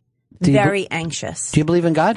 Not really. Yeah. Here's the thing. I was brought up Catholic, and I was like the first female altar girl, that kind of thing, breaking glass ceilings and stuff. And I always had questions that nobody could answer. So I don't think I ever really believed. And now that I'm older, I'm kind of like, I can't possibly believe it because I haven't seen one miracle happen in my lifetime. Not one. Yeah, I don't think childbirth is a miracle. It happens like every day. Yeah, here's a miracle for you. To me, gravity is kind of a fucking miracle. Well, right, but I'm not seeing anybody part C's and things of that nature. So that's what it takes for you. I need to see a fucking to sea believe. party. Yes. And why is that more of a belief than? I just need to see it. Here's a little bit of a miracle for you. You live on, as far as we know, right? I know. The only livable fucking planet that there is. Yeah, I know. But there used to be, according to legend, these people that could do these great things. Where are those people? They were all done. So that you can go on and live your life now without sin. There has to be more, though. You can't just have that happen a long time ago and then just nothing. But you know that what you're bringing up is the exact opposite of faith? Yes. You're asking for proof. And yes, I know. There's no one. The only person who kept begging for proof was Doubting Thomas, and he's like the biggest dick in the Bible. I'm sorry for being a dick, but I just need to see something. And I'm going to do a prayer right now. Dear Lord, if you burn anyone, burn this bitch. For fucking doubting your miracles. I know you have the power. I know you can burn her inside and out. Every breath she takes burns into her lungs. Amen. I can beat anybody here at Domino's. No, you can't. By the Holy Spirit. I used to do those masses all the time, so they're burned into my brain. And this one time I was working on the Catholic channel here like 7 years ago, and Timothy Dolan was doing a round table, and it was during a break. Thank goodness my mic was open. I didn't realize it. Oh, God. And somebody said something with the words, with him in it. And in my head, I was like, and him in the unity of the Holy Spirit, like screaming it. Like I thought I was in a closed studio. And they're just like, hello, excuse me. Oh my God. No one's here. I was like, oh, I'm so sorry. I didn't mean any disrespect. Did they take it bad? Or no, they were actually impressed that I knew it. Yeah. Well, they brought you in at the age because they weren't molesting girls, right? That was why you were there? Yeah, that's safe to say, sure. Yeah. Isn't that the funniest thing? Bring in little girls so they'll be safe. Yes. There have been some girls molested by priests. But normally you hear, like, guys that go that way have an affair with an older woman. They're like an older priest. They hook up with an older woman. It definitely does seem the minority for young girls. Well, you had an aunt that used to have the priest come over for dinner and fucking hold it over everybody's head like it was a big deal. Like, father's coming over. And I'm like, I don't give a shit. Why don't you make some of that bad sauce that your husband makes? Ooh. Here's what happened. He lost his sense of smell, so his sauce was always burned. Crap. Yeah. The sauce was always burned. I think he fell down some stairs and then somehow took a bump to the head, never got his smell back. But look, if that's you, you probably shouldn't be making the sauce. Right. Well, here's the other thing. Definitely not sauce. If you even believe that story, it's in Florida, right? Mm-hmm. See many stairs in Florida? Good point. No. I don't know what happened to him, but he didn't fall down any stairs. But I can tell you his garage smelled really bad, and it felt like somebody didn't understand that it smelled bad. Yeah. Yeah, that's exactly what it is. But if you have no sense of smell, you have no sense of taste. Right. Either. Right. So your whole life. Or do you have zero taste, or do you have like a lot less sense of taste? I think you have none. Zero. Really? I believe it's zero, yeah. Well, I mean, think about when you're sick and you lose all the taste in your mouth because your nose is stuffed up. That's hell. Like, if you had to lose a sense, which one would you give up? It cannot be taste. I'll just give up sight easily. Yeah. So I can lay down and get some rest. Right. I know it's not going to be sound. I know it can't be. I would give up my sense of common. I would just no longer have common sense. Seems like a good dude. Lazy. No, I'm with you. Sight for sure. Because I've seen it. Yeah. So You've seen it. You already know. Touch. You can no longer feel human touch. But then you can't feel a bad touch, which is good. You know, Joey always has these stupid ones. Give us one right now. Give us one of the stupid things that you say after the show. Okay, so I was looking at my phone the other day, and I thought there's two main things that I use it for, and that's to keep time and to keep my direction. So if I had to give up either my sense of time or a sense of direction, which one would I give up? And for me, it'd be the sense of time. I think I could set alarms to everything, but I cannot navigate anywhere. Well, first of all, if you set alarms, that's cheating. Your point of this, would you give that up completely? It's like if we're talking about giving up a sight and you're giving up and you say, no, I'll be blind. It's not like sitting with a flashlight. Yeah. If you sense of time, you just never know what time it is and no one can tell you. Now, sense of direction, I happen to have an amazing sense of direction. none. I always know where I'm standing or looking at any given time. You know how people come out of subways and they're like, I panic in that moment. I go like this. There's north that way. There's south. We're fine.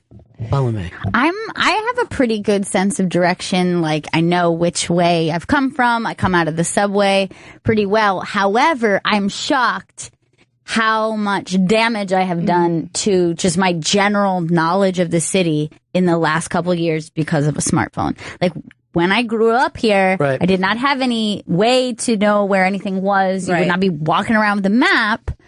So I just had to learn very quickly how to navigate New York City. And now I don't even try to learn new neighborhoods. I think it's already fucking up everyone's short-term memory where people always go, what is that? And they'll just Google it instead of trying to remember. We're not using our memory muscle. I'm trying to supplement that with ginkgo biloba.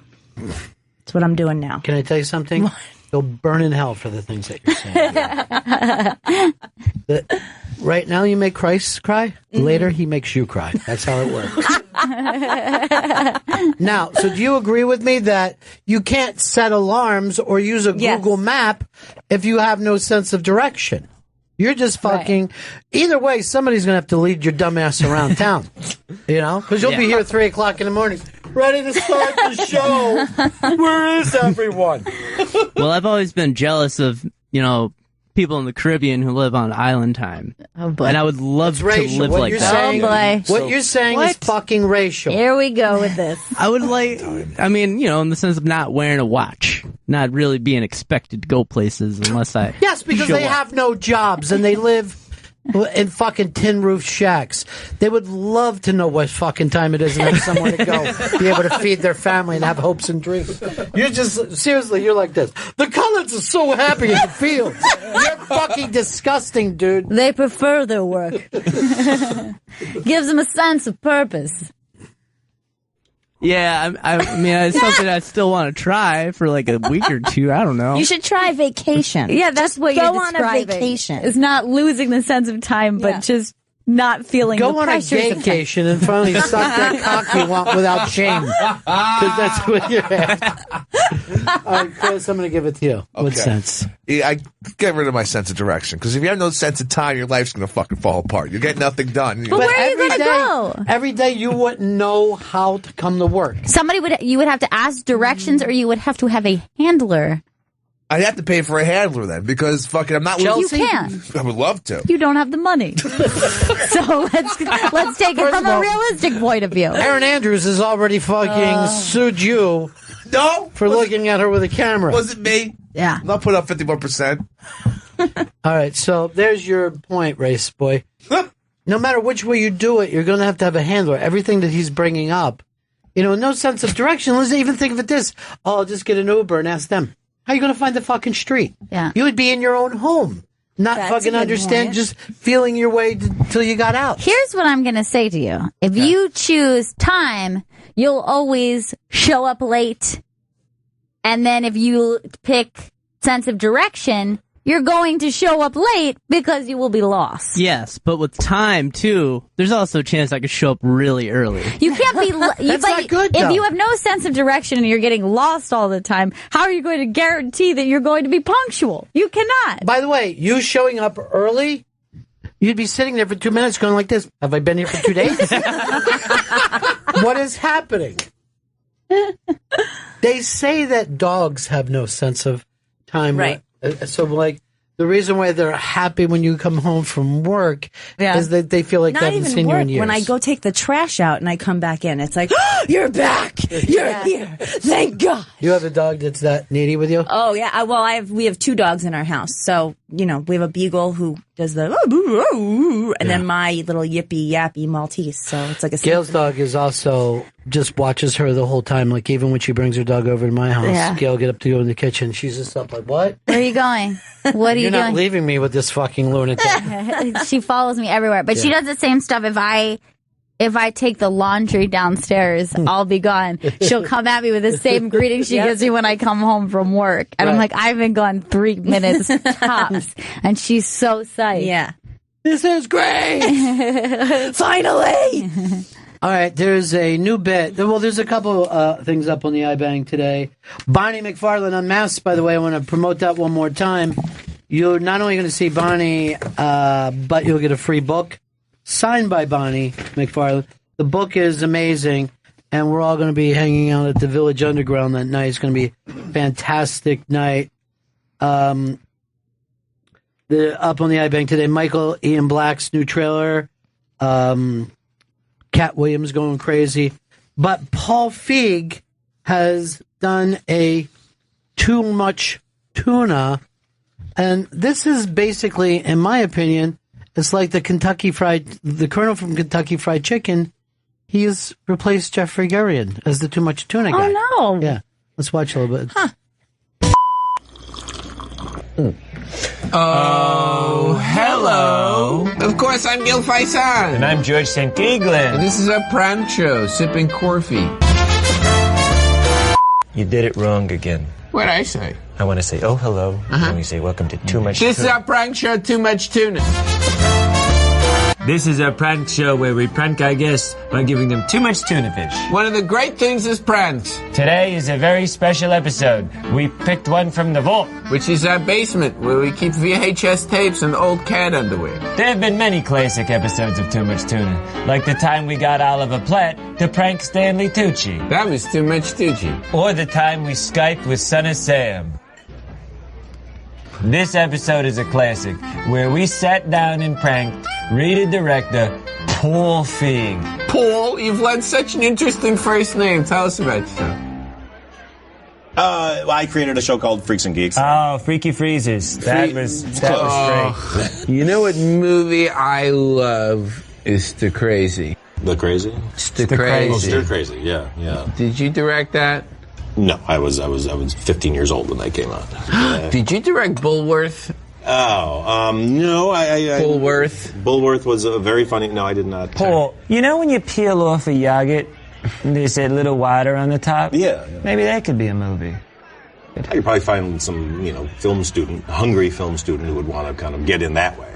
The Facts of Life.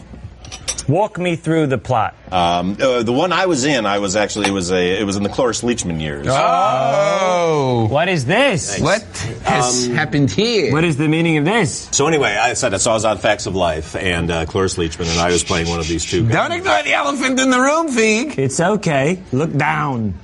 Yeah, it's okay. So it was about and Tootie was roller skating. But oh boy, what's in front of you? Look at that right there. All right, well, I mean, that's fine. That's fine? You want to try it again? You'll bring it over, and I'll be kind of like, ooh. Yeah, let's try it again. Interesting, Paul. You're very interesting. Yeah. Thanks. I was kind of... Oh, boy. Oh, what is the meaning of this? God, what the hell? That's the biggest sandwich ever. Why would you possibly serve me a giant sandwich like this? There's so many hungry people in the world. I can't finish this. Paul Feig, don't placate us like this. You spice it up, kind of. What? No, what are you doing? Don't disgrace the tuna. Take them off. Smile with a bit of a smirk. Whoa! Who's that guy? See? Who's that guy? Hey, man. Why is his arm coming out of his head? Whoa, we've upset Mr. Pickles. I'm sorry. We've He's okay. upset He's Mr. okay. Pickles. He's okay. Look, it's just a sandwich. We've upset Mr. It's Pickles. just a sandwich. All right. It's a sandwich. It really smells.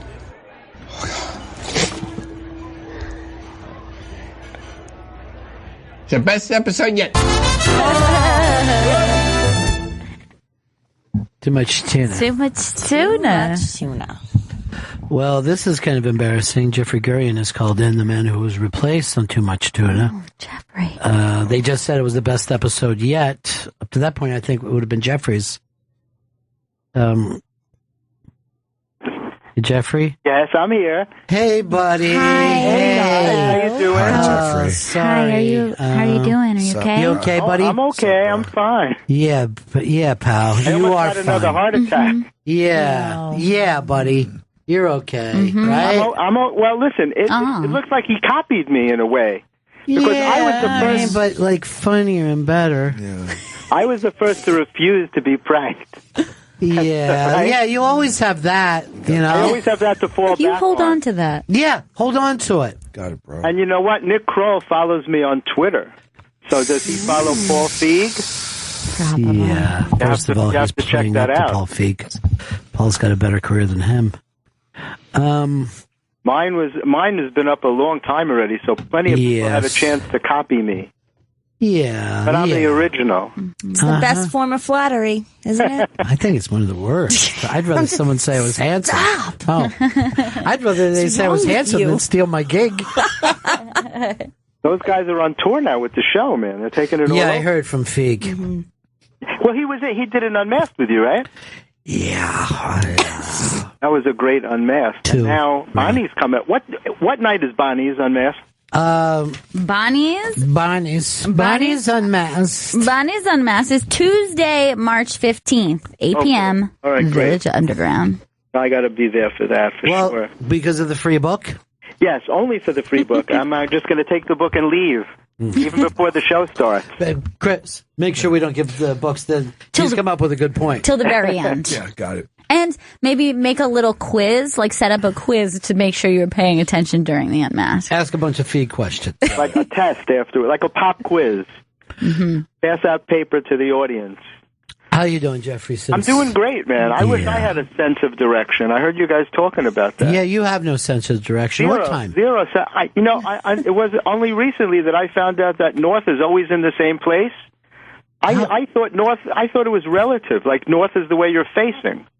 What? No, then that would just be called facing. If you go in this way, then that's north. If you go in the other way, then that becomes north. But so forward, you thought was the same as north.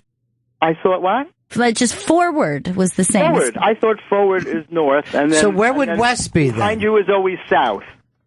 And then where would west is be? on your left, I guess, and east is on your right. So you thought North Dakota was only named that because everybody was facing... Facing forward. Right. What about Right, Canada? everyone in South Dakota What about was looking in the same direction. Is it on the bottom then? If he's looking, He doesn't know what he's doing. I get confused a lot.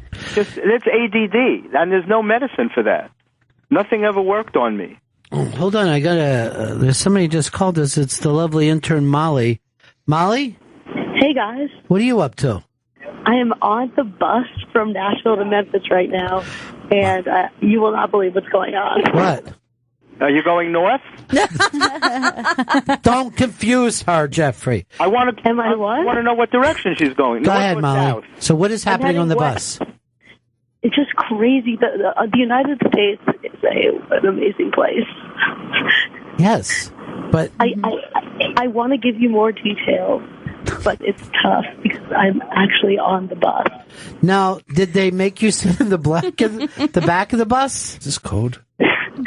Are you safe? I'm sort of in the middle. They wouldn't. Nobody told us anything. Like getting on the bus was the most unbelievable thing. Nobody told us anything at all. You were just expected to know which bus to get on. You're road sick right now. Oh my God! You're going to Memphis, right? Yeah, I am. I'm sorry. Listen, this has been the most unbelievable trip. Tennessee is the most underrated state that we've got. No, it's rated perfectly. I think it's underrated. There's live music every single night in Nashville, and it's all Yes, it's all well known. It's a destination place. I know. I had no idea. Well, you're young. Yeah.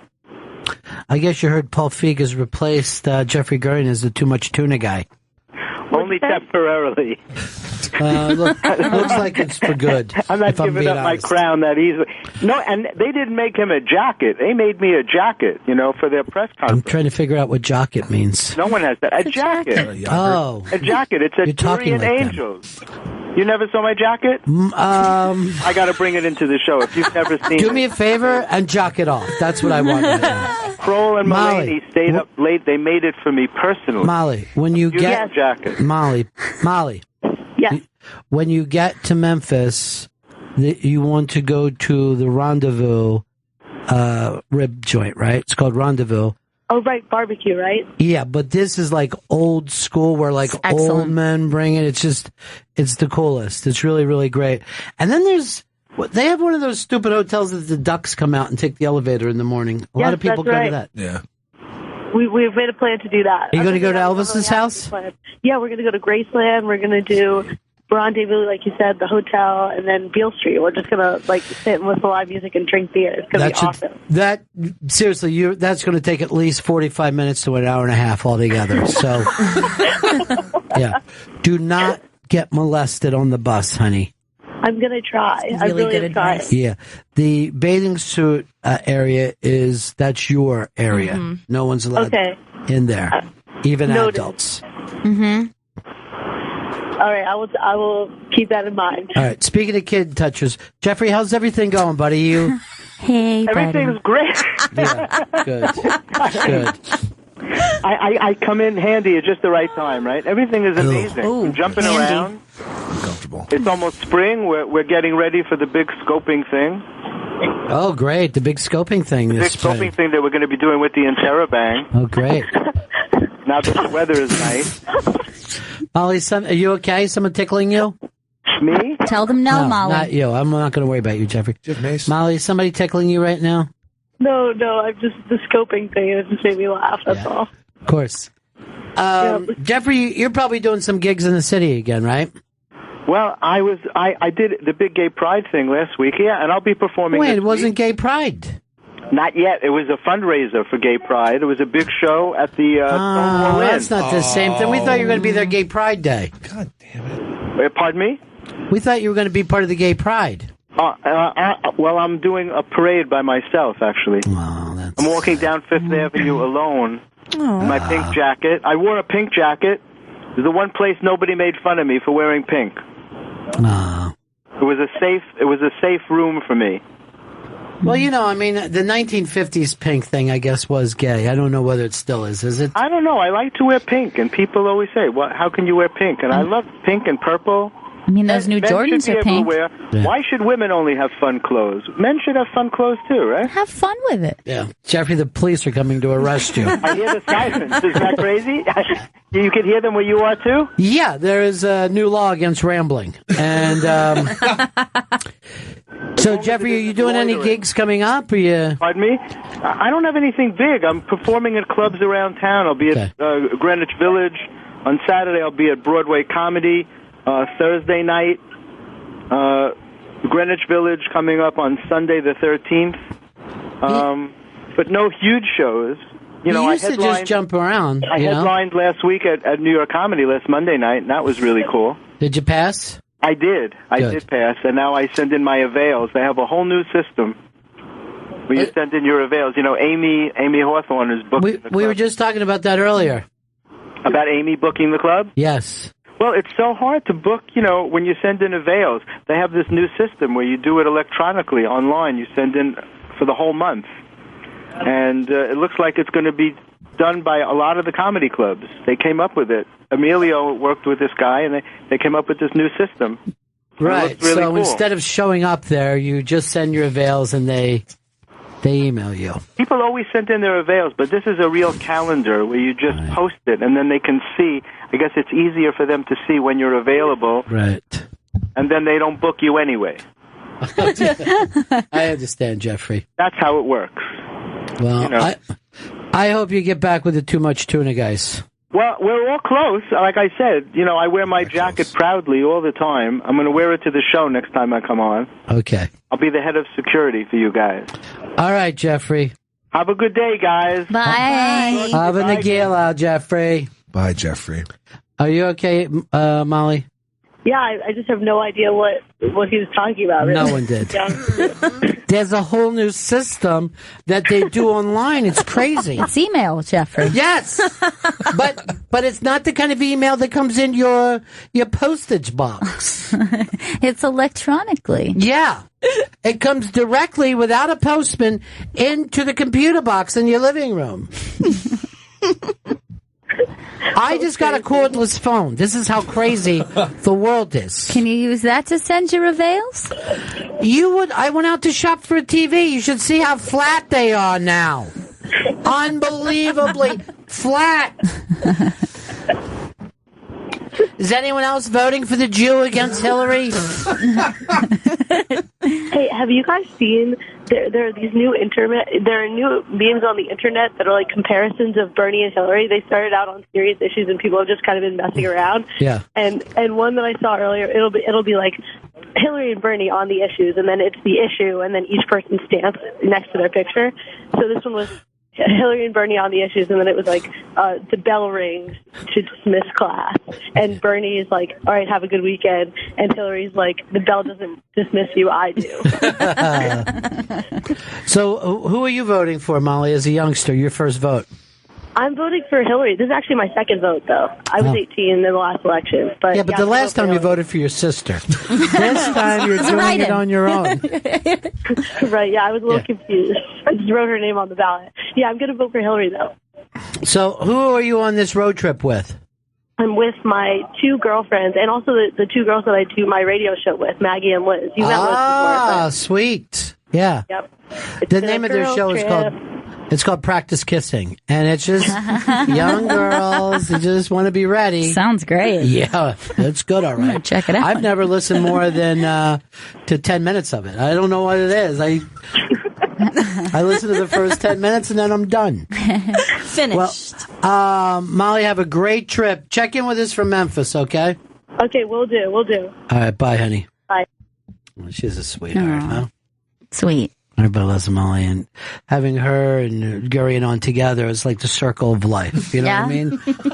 Like the young puppy and the old fucking coyote that's dying. Mangy coyote. Yeah, I passed. I'm part of it now. I'm the oldest open micer in the history of the planet. It's fantastic. Have you heard of ginger beer? Anybody ever? There's a beer that has ginger in it. No. Yes, Everything Jeffrey. is amazing to him. You know? Electronically. Yeah. Last night I couldn't believe it. There was a moon up in the sky. I remember when the moon first came to the Bronx. He actually said once that he remembers when pizza came to the Bronx. That they didn't have pizza. Come on. You'd have to be a vampire to say you remember when pizza came to the Bronx. This is good. What is this called? Do you believe in ghosts and all? So we were talking about Feig with the Ghostbusters. I used to work on this. We used to have Mary Ochino here. Do you remember those days? I don't pay attention. Okay, well, we used to have a psychic room that worked here, and so I was really against it before I started working with her, and then I think that as I started working with her, I started to maybe kind of think that there's an energy, some sort. I don't know.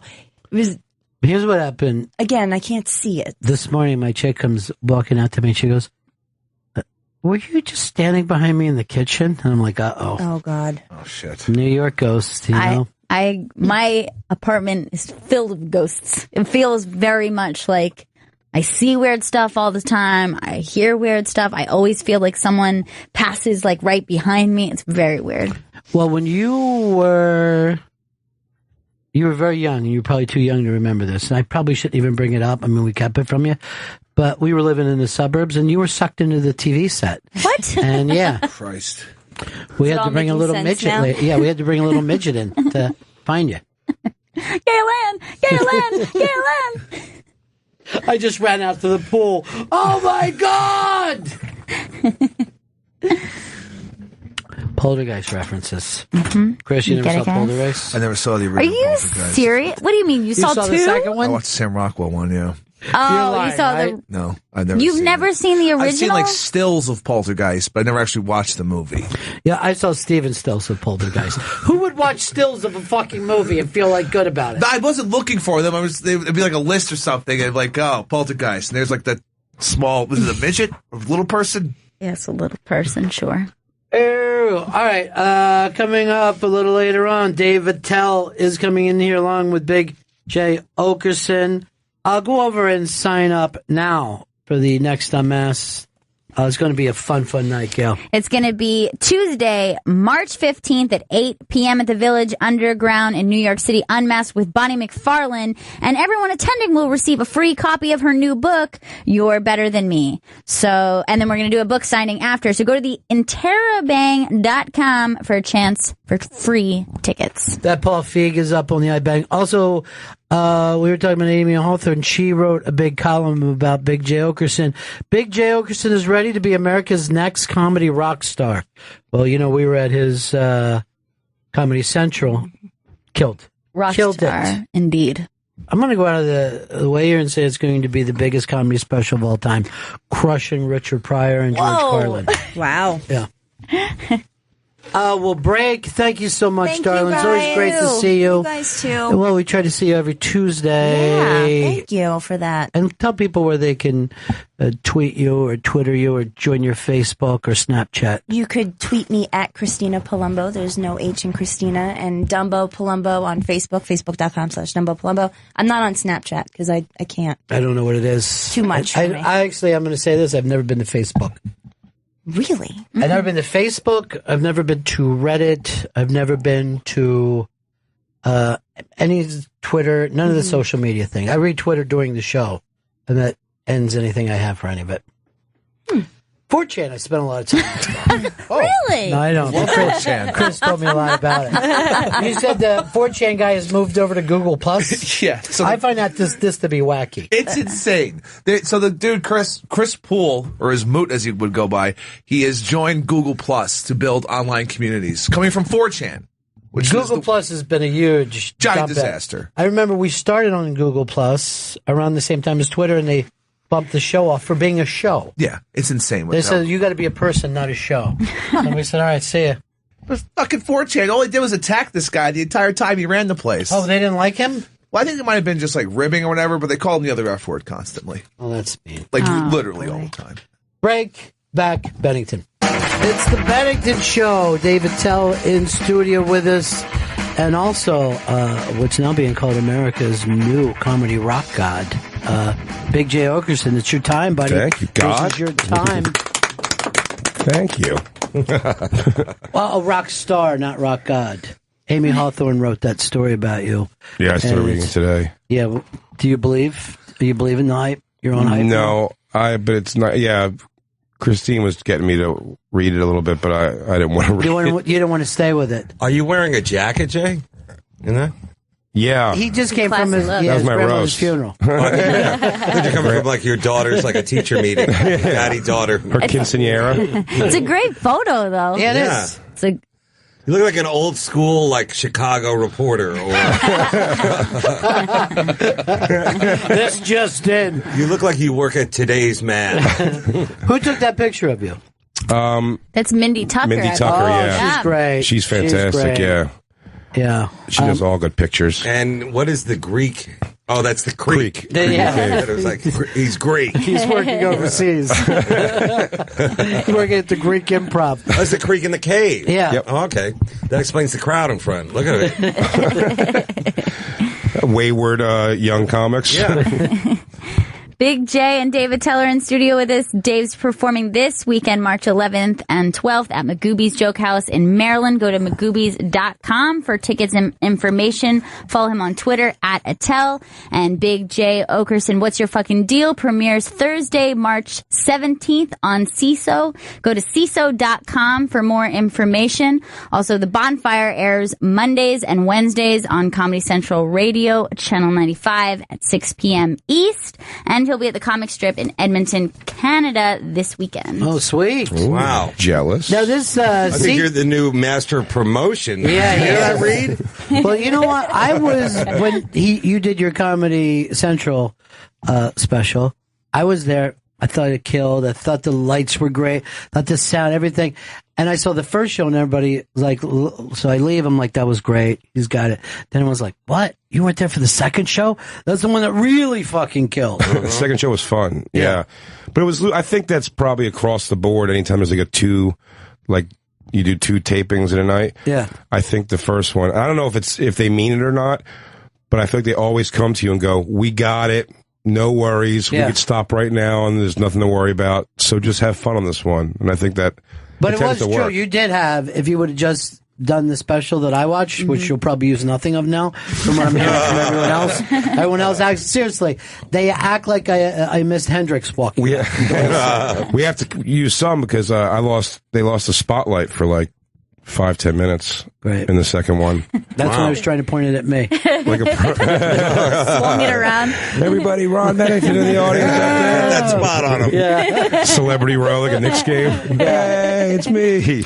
Well, first of all, this is the other thing that I love. Louis J. Gomez, the real ass dude that singer, and he did the warm up for you. Mm-hmm. Yeah. And I never really saw his stand-up as a 1980s comedian before that night. Hey, guys, you notice all guys do this?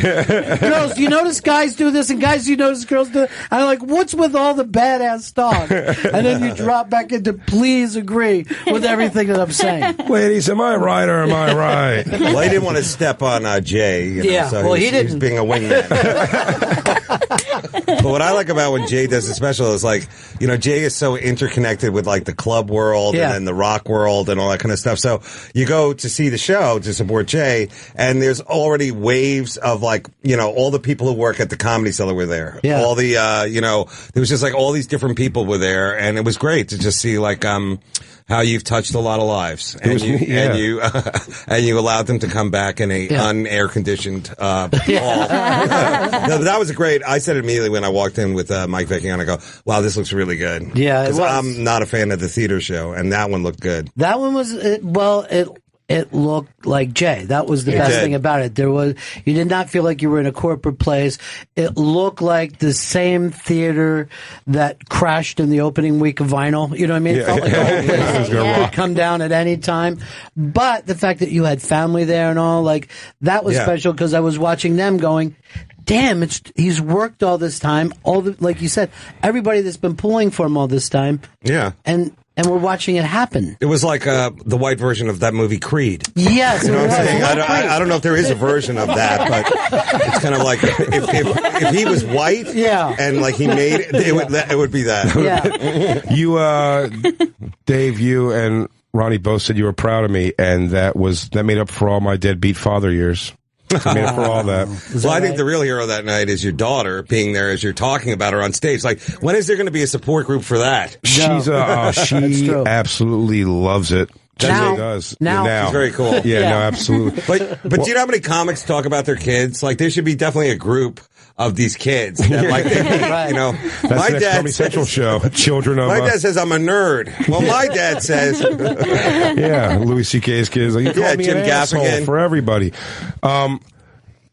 Christine told me, Ron, that she was sitting near you for the show, and she pointed out I have a joke said about my dad having a really small dick and my stepfather having a really huge dick, and she said she kept pointing them out to you. Like, it was great. Look at their faces. And I'll say this, your stepdad loved your set a lot more than your real dad. I don't know why, you know, maybe it was just a different... He was beaming. He was. My dad's hilarious. I did a much more cleaned up version of that joke on Fallon, and my stepmother's name is Diane. She's never liked me. Since I was a child. Still doesn't. And I called my dad the next day after Fallon. I was like, well, did you watch it? What did you think? And he goes, it was really good, but Diane didn't like you talking about my small penis. And then when he came to see me when I was in Cleveland, and he brought a bunch of his friends and his, and my half brothers he brought, and they were all hanging outside after the show, and he starts telling the story, and he's such a funny dude, my dad. He made up a thing that never happened and kind of wanted me just to agree with it. He goes, yeah, you know, Jay called me before he did Jimmy Fallon. He goes, hey, Dad, I got this joke about you having a small penis, but don't worry, it's just a joke. And I just, in front of all of his people, I was like, that never happened. You're just making that up completely. So you're getting even. I'm getting even. You're getting even. I'm showing what him. happened to you. Well, I don't know if he should show up with a London fog jacket again. He goes, hey, look, I got you a second one. Well, not only was it a great show, but I think really, Christine, you did an awesome job. She's amazing. Yeah. She put it together. She helped put it together, and you know, it's really a lot of work, and especially with the network there, like they really do have a lot of people. Yeah. You know, involved. But I was back where they were watching it on the thing, and they all looked really, really happy. Yeah, with a little bit of fear. Right. A little bit of like, oh, how are we going to get that on the air? Yeah. Oh, no, that's not going to be able to follow at midnight. Yeah. At midnight. I mean, but I think they're cool. The Underground show, your show we did on Comedy Central was crazy uncensored. We were able to go insanely far. I think it's going to be the same standards. This could like blow it open again in terms of maybe, you know, like really hardcore late night specials, you know. Well, that's the only ones that people want to see, right? I Well, they don't know about that. If you're not Gaffigan or Regan, you know what I mean? I don't want to just see someone nice because they're nice. Funny first. But they were willing to, what they were doing for the longest time was buying specials and airing them late night uncensored, but they didn't want to produce one of their own. Right. So that's what took so long to get it together. That's what they told you? Well, then, now you got this. I said no for a long time. They said they can't produce one that's so But dirty. your What's Your Fucking Deal show that you have, I went down and saw that too, which, you know, you're forcing me into the club thing. I am. I'm bringing you down. Club world. You know what I keep thinking to back myself? downtown. Maybe I can have a drink. You know what I mean? Maybe I can do a little bump. Who's it going to hurt? No! That smell is reawakening something inside. Now you'll probably be fine. Yeah, I just think one so. fun night. Yeah. What I did was just stand in the door and just, you know, okay, if I need to get out, I'll just jump backwards. But that place looked amazing too. I mean that fucking set that you had set up there, and there was smoke and there's the light. It was stunning, man. That's an iconic club. So yeah, that was really cool that you picked that one. Yeah, from what I've seen of that, it's like the lighting in it, like the room is all smoky. It really captures that club look, which I think is really difficult. I was hoping that if they caught the hand-drawn picture of Bill Cosby that still remains on the wall there. Hand-drawn? It was drawn by a rape victim. This is what it was a sketch artist. Jay, I think that this is what you should do. You should travel the country playing all rock tragedy. Altamont. Just stand on the ashes of the Great White Club. Yeah, you should win it back for a rock. But did that fucking Great White Fire change your mind about ever being in a rock club again? Because I saw like that thing and I was like, well, I've been in those kind of clubs a million times where you're like, I hope I can get out. Yeah, but you got to be a next level jerk off to decide to do pyro in like a 200-person club. Whoa, easy one, Special. Who are you to throw pyro? Throw the whole rock pyrotechnic world under the bus. You did pyro at your gig. No pyro. Yeah, you did. In the beginning. Oh no, it was a lighting effect. Yeah, there's no pyro at all. Well, they had the what do they call the cryo jets to blow the air out. I'll tell you this: the fucking rail leading upstairs was a little scary. Oh, yeah. The third floor, I'm like, I don't know. Is it safe? Yeah, nothing was safe. I like the lack of making repairs in a building is all accounted to. Like, well, we want to keep the character of this place. Yeah, sure. Plus, Jay's fan base is, it was good to see. Like, I guess through the radio show with Dan and of course you guys, and just like you connected to this really crowd that I didn't know was out there. They're millennials, but they like it dirty. Right. Like they're not groaners and they're not judgmental. When everyone said get off your phone, everyone got off their phone. Yeah, I actually kind of the crowbar in like the like a bit or a piece of material I have about like people groaning and oohing and awing at comedy, and it was hard to get to that point. I had to really push the envelope to get them to groan because they were like pretty much all They went board. bad shit for you, dude. They went bad shit. Yeah, and then were. there's the outer ring of fan, I'm going to say it, the sevens and eights of tatted up chicks that seem to gravitate to Jay. Yeah. To Jay's, I guess, his muse. I saw two vampires stand up fucking in the corner. This is going to be good tonight. This is Jay's crowd. Just girls cutting themselves in the corner. Dave Attell and Big Jay Oakerson are in studio with us. Dave's performing this weekend, March 11th and 12th at Magooby's Joke House in Maryland. Go to magoobies.com for tickets and more information. And Big Jay, What's Your Fucking Deal premieres Thursday, March 17th on CISO. Go to CISO.com for more information, and he'll be at the comic strip in Edmonton, Canada this weekend. Did Chris lose his job of reading the Chris library? is going through a thick tongue period right now. Yeah. What does that mean? He's having a hard time with words, with the English language. Inability to speak. Chris is white knuckle, gave up his drinking for a month and a half. Wow. And you said the first 2 weeks have been... Oh, the first 3 weeks were just not sleeping. bad for you? Yeah. Really? Yeah. What were you drinking? Everything. Oh, you were? Yeah. Good. He was a very hard drinker. He busted his head open at... he ended up in the hospital with the back of his head. Didn't remember how he got there. It was after a party with us where we all went home safely. And then he... Fought a cop. Yeah, just about ran from... EMTs or whatever. You got kicked into a Trump rally. So Not out, in. he actually said this: "I'm quitting drinking for 8 weeks, 2 months from now," and now he's sticking with that. Good for you, buddy. Yeah, Right after the Super Bowl. He waited until after the Super Bowl and then white knucked it the whole way. Yeah. Why 8 weeks? What's that measure of time? Arbitrary. You're going to ramp it up again in Easter? Yeah. Is that it? Yeah, start back up. Palm Sunday is your big drinking season.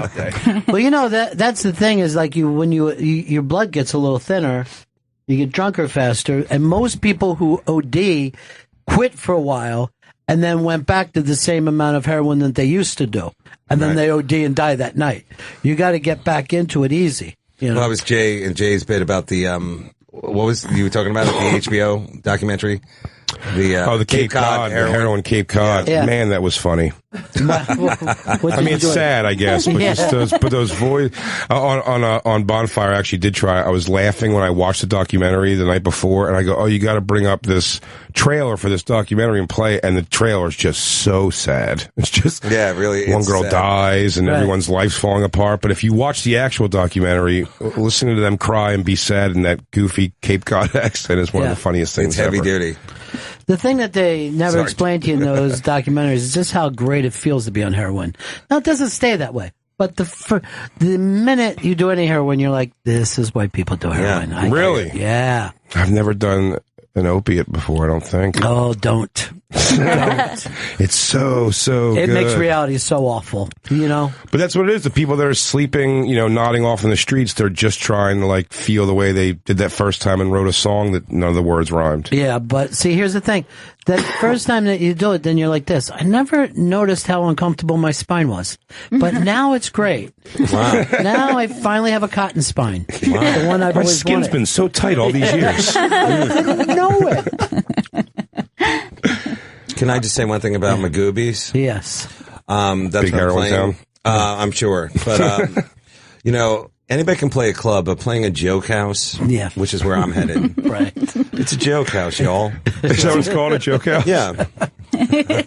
So you gotta house those jokes, Well, what I mean? there could be somebody screaming, "Hey, there's trouble at the joke house." That sounds better than there's trouble at the... Quick, there's trouble at the joke house. This is a 911. Get a clown fire truck over there. It sounds like you're performing by lantern light. Down at the old I'm sure when joke I'm house. not there, it's joke house. With an A and a U in there somehow. Well, you prefer clubs to theaters, you were saying, yeah. But now that I saw what Jay did, it's kind of an inspiration for the rest of us young comics. Right. I mean, sure. You look up at them. Get a theater and then put a club stage in it. That's what I well, how did. about the band? I could totally see how excited they were, and then in their eyes they were blinking. Chairs. Can we sit down? They had to stand there the whole time. How Just did you know a that? stool. Yeah. How did you know that, Ben? Yeah. Adam and Dave O'Rourke and Adair Cobley, they were 3 parts of a 5-part band, of a 5-piece band that opened for Korn when I went on tour with Korn the first time. And it was really cool to get them to be able to be there, because when I went on that tour, before this special and in 2010, right before I went on that tour, were the only times I've ever had crippling anxiety, like real, like going to the doctor, like crazy shit. And when I went on that tour, I think I was worried about like kind of like, first of all, failing, and then 2, like being very alone while I fail. You know, I didn't know anybody on this tour, and I assumed Korn wasn't going to embrace me and take Sounds me like a job for heroin. into their world. It was this close, right? I had the tourniquet on already. I was slapping my veins, and then those guys came over to me, and they just kind of embraced me right away and made me part of their group. And they are really, nice guys. they wouldn't let me just sit by myself ever. They always just kept me involved with them. So you felt like you were the new kid in school. And yeah, absolutely. And they took me into their, like, just gave me like amazing friendship, like right away. Like I've known them for a long time. When I'd go out to LA, and every time I'd go out there, they'd come to my shows. I'd stayed at their place before, and they just been like really supportive. Like, you know, there's some friends when you grow up, or anything starts to happen for you. Some people, like, there's jealousy, or you just lose touch with people, and they're kind of like, I've had friends who I was really close with who don't really reach out to me anymore. I think it's because they work at a fucking tire shop or something, you know what I mean? Which they're doing well. So when I'd go to town, I'd ask a lot of my friends to come out, people I hung out with like in high school, like, hey, I'm going to be performing at so-and-so, you guys should all come out and we should all hang. And they're like, oh yeah, you know, it's dollar beer night though over at so-and-so's. We always go there. And they wouldn't show up. These guys like have none of that in them. They're like super supportive. Everything I do, they want to come just watch and be part of. So to be able to include them in this was amazing. That's cool. And they're so like, Adam's an amazing front man. They're great. I was saying, I tried to send him the clip of when you said how you go, the lead singer is really sexy and whatever. And he's like, yeah. And he told everybody how sexy and talented he was the entire time. Was sexy and talented. It was great. Well, you know what? I can't get on the bonfire, so I don't know why you cut me off from that. Open invitation. I mean, is it because I'm not on Billions? Do you only have people on who do the show Billions? What a win for Dan, huh? Yeah. That's great. I was watching him last night. He was just yelling out like douchebag stuff. He's like the douchebag on the show. Like, oh, money, right? We love it. Are you enjoying the show more now? No. But I love seeing him on there. I like seeing him too, but it's like another language to me. Yeah. I don't understand what they're talking about. And they have scenes, but they even have scenes dedicated, you can tell, to explaining to the dummies, this is what we're talking about, and I still have no idea what they're saying. Yeah. But they got picked up for another year. So it's great. Already? Did? Yeah. Oh, very What about nice. that vinyl show? I haven't seen that yet, but I know a bunch of people in it. Is it good? I wanted to love it. I'm going to be totally honest. It's right in my wheelhouse for music. Yeah, I figured. Did not love it at all. Not yet. Huh? Are you caught up with all of it? Yeah. I think it's like okay. I'm not loving it either, but I like all the nods to the 70s rock stuff. Yeah, I mean, that's what it should be about, not a murder mystery, you know? Yeah. And the murder's taken so lightly. Right. Like in his, I know he's like, they have him frazzled about it, but at the same time, he's very like, just life also moves on. Yeah, because he's not a killer. And then he killed Dice.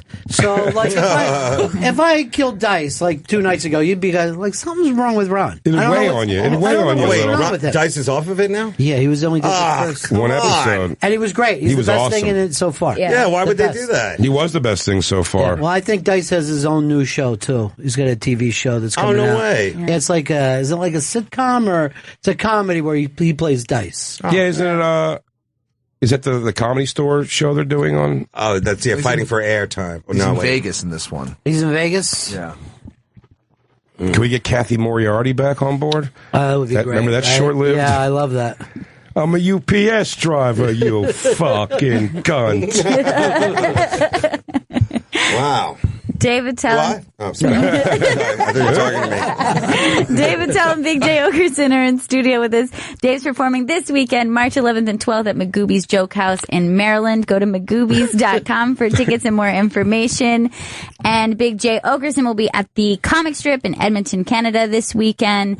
And What's Your Fucking Deal premieres Thursday, March 17th on CISO.com for more information. Now that I think of it, I think when I get there, it'll be less of a joke house and more of a laugh home. Oh, I would love that. You made that house a home. I did. Yeah. I wish my gig had Turn that house into a home. I wish my gig had more character like that. Well, yours is like great. Fun Castle, we're a comic finally strip Fun Castle. Yeah, we're hitting spring, and you're going into fucking Canada. Yeah, Edmonton too, where it is shitty weather. You play Canada a lot. Why do you hate America? He does. He does. You're the exact opposite of Donald Trump. I like going to a place where there is free health care and still having to pay for it. How does your act go over your routine with the Canucks? It depends on the place, actually. Toronto's always good. But you add a lot of hockey material when you go up there in beaver pelts. I change everything. They're really good crowds. I mean, like you can play Toronto or like Vancouver or something like that, and they're like totally get it. You know, like they get themselves and they like don't really get emotional like that. You know, down here you make fun of somebody's dumb town. They get like a what? Oh yeah, they don't have a lot of. Canada seems to have a lot of Canadian pride, but not broken up as much as here. You know what? It is true that anybody from Canada who makes it big, everybody in Canada follows their career, no matter how long ago it was. Like, they just did a documentary on David Steinberg, right? And people are like, this is fucking great. We're kicking ass, Canada! We're all winning! You know, and you're like, he did this 45 years ago, and yet the pride is there. Yeah. I have two friends from Canada, and they do the same thing my Jewish friends do, which is like you're in a conversation talking about some artist, and they're like, they're Canadian. Yeah, oh, yeah. Really? And he's a Canadian. He's a Canadian. Wow. That seemed like a whole sentence just trying to prove you're not racist. I have two friends that are Canadian, and my two Jewish friends. Well, there's a lot of Canadian Jews. There you go, William Shatner. Let's start the list. Billy Shatner. Keep going. Keep going. I can go all night. Well, I mentioned Steinberg. Dana Carvey. Yeah. David said, no, there's a lot. There really are. Well, all of SCTV. All those all guys. of SCTV, which were the greatest fucking. Yeah. I hate to say it to this early Saturday Night Live guys, but those early SCTV guys were fucking amazing. But even when you go up to Montreal, they try to act like these are real bagels. You know what I mean? Like the Montreal a lot of Jews there. Yeah, a lot of Montreal Jews. Leonard Cohen is that's right. From there. But they'll act like this is the way it was supposed to be, but it got fucked up in New York. And I'm like, really? I didn't know.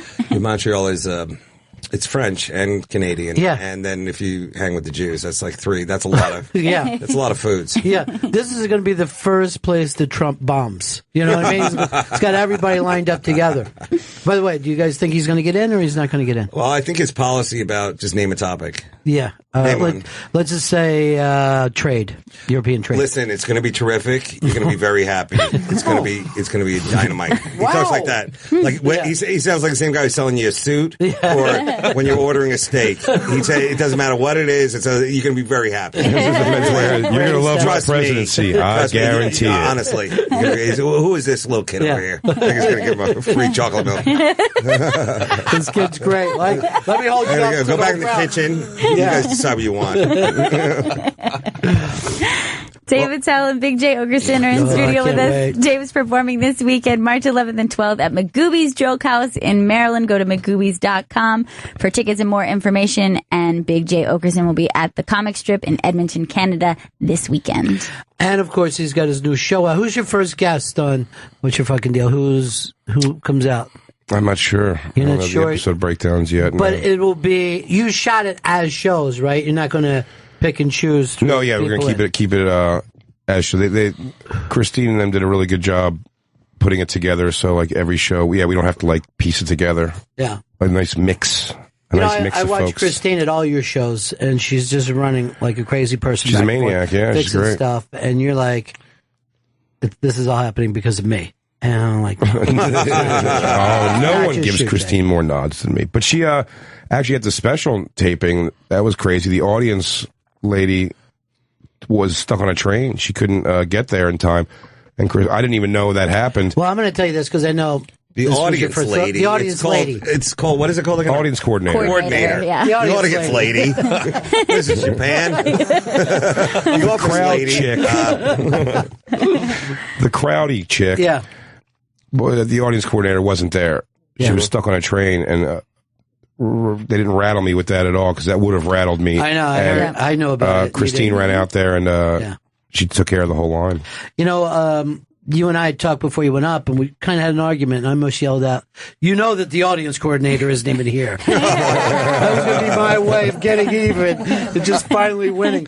You know, you had everybody nervous that you didn't gel your hair until the last second. What was that about? Everyone's coming over, and they go, is he okay? Why didn't you periscope nervous. that? Then everybody started freaking me out by going like, I like it. You're going to do the no stuff in your hair, Who huh? said That's that? great. A lot of people outside, I was like, should I not put stuff in my hair? God, please. I like Always.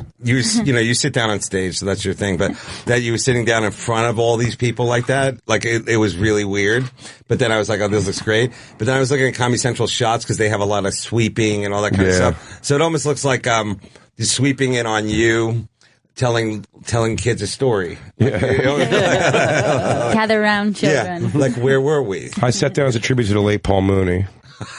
Still alive. Oh. He's definitely still still alive. Oh, I would have stood up then. I'm sorry. So Paul Mooney sits, Cosby sits, Yep. and you.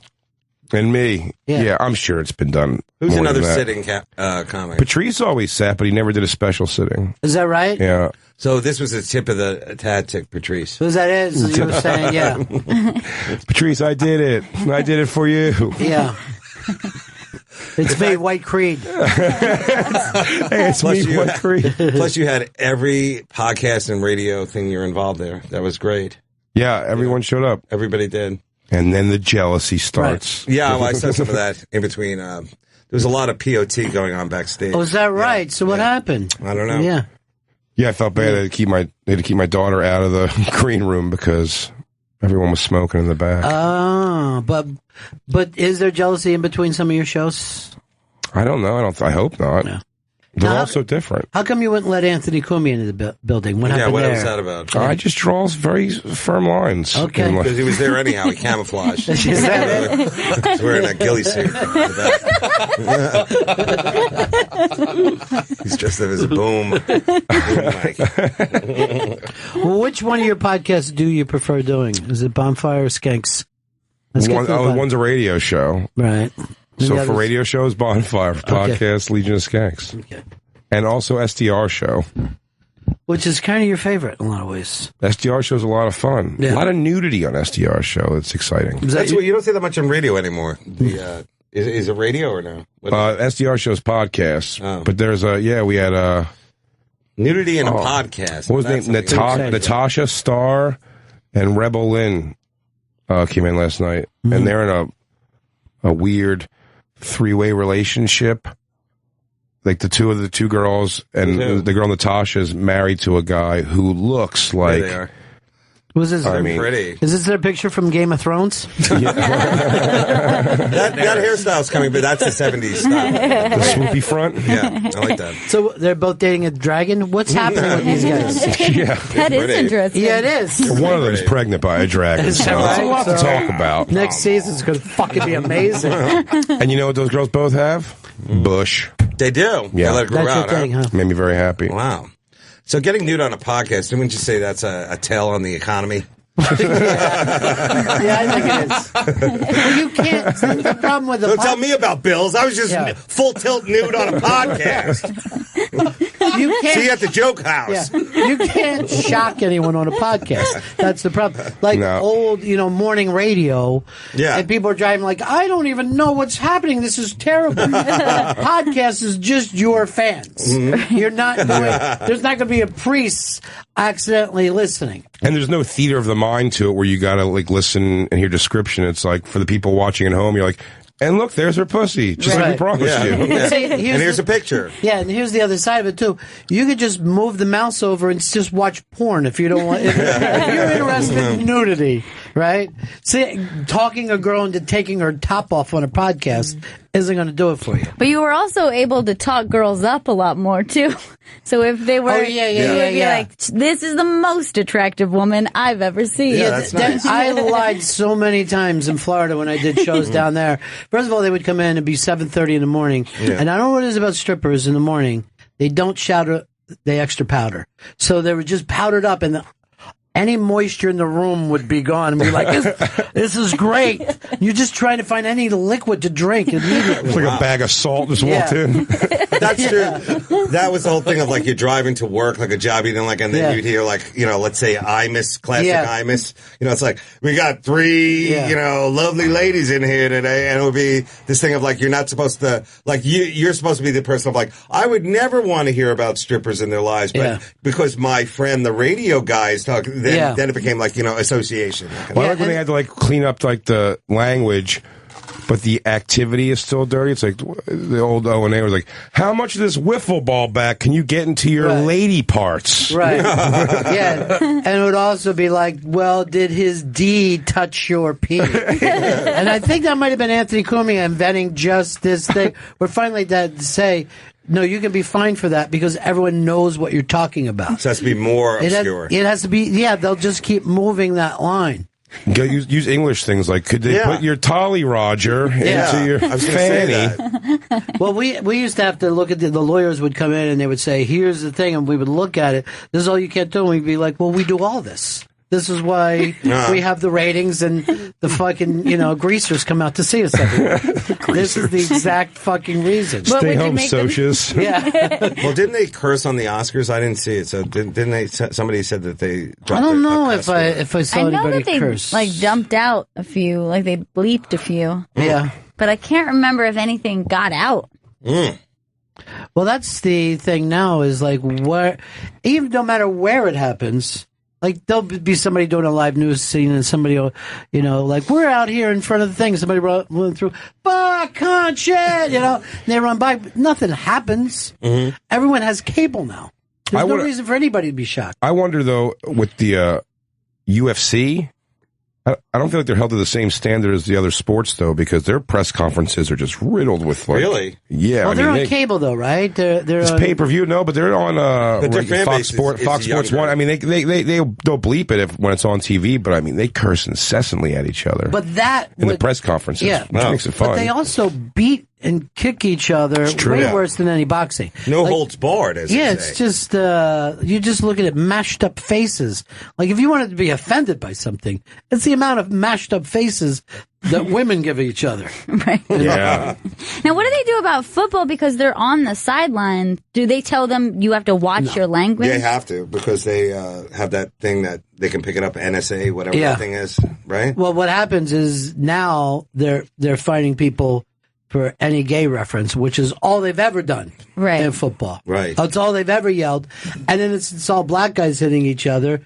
It's racial, but black guys saying racial things to other black guys. Right. And that's not allowed now. Yeah, that's being frowned upon. It's going along. It's like Laugh Factory rules. You have to follow the Laugh Factory rules of football. It's certainly not as bad as if a white guy says it to a black guy. Well, he's going to be penalized. He's going to lose a game.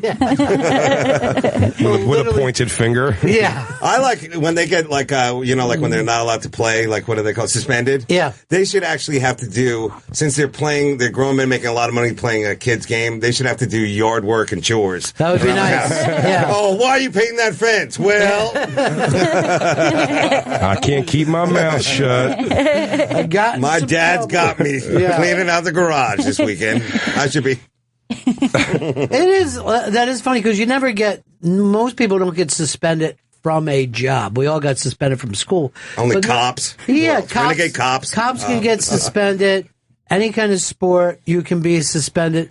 But you never hear something like the guy at the gas station suspended for 2 weeks. Right. It's just the fining is really funny in sport. A guy on the Sixers threw a water bottle in the stands in D.C. and they fined it. Well, it was funny. I was reading the article. It goes, they fined him $25,000, which is going to be a much bigger hit than most athletes with his meager $895,000 a year salary, which is below league minimum, and it's like, is it? Still pretty fine. Yeah. It'll be fine. Wow. It's nice money. You make it only for a few years, but if you put it away, and those guys do, they tend to invest in chains and babies. And the recent, what was it? Sean Kemp had like 11 illegitimate kids or something. Well, did you see your guy Iverson was back after all these years? He came back because they're going to put him in the Hall of Fame, and he still dresses like it's 94. That's great. And he Cornrows still. Yeah, he looks exactly the same. It's amazing. I love it. He wears the T-shirt down to his knees. Yeah. He's the only one that hasn't got it. That's what's funny to watch, like, if you watch, like, Wu-Tang Clan perform today, they still do. They all have, like, the long jerseys. Like, they haven't got... But all the new rappers are wearing skin-tight, Yeah. like, jeggings. It's just weird that that's now associated with, like, old man clothes. It's Right, just like, yeah, that's true. Like, oh, you're out of time. You see some cornrows? Sideways. There's generally gray hairs going through those cornrows. Yeah. Well, that's my pop-pop, Ghostface Killer. Well, as a woman, do you like that? Like when you see a guy like he takes the time to do his hair and all that? Cornrows, Or particularly? Look how your dad's glaring. It's a bit... Cornrows. Not my house. Cornrows. Honey. I don't mind a guy who takes care of his hair. Yeah, I think it's fine. But so would you... How about a man who wears jewelry? Do you like that? Yeah.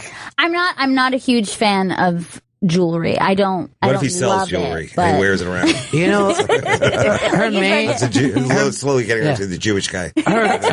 Her main thing that she's into was cross-dressers. No way. So RuPaul was in here the other day. She goes fucking crazy. Really? For him, yeah. And you know all the people on his show. Yeah, and actually, it just premiered last night. The new season of RuPaul. I was very excited about it. Yeah. Drag but Race. I was, yeah. I mean, I've met a lot of incredible people since being here, but I was pretty starstruck meeting RuPaul.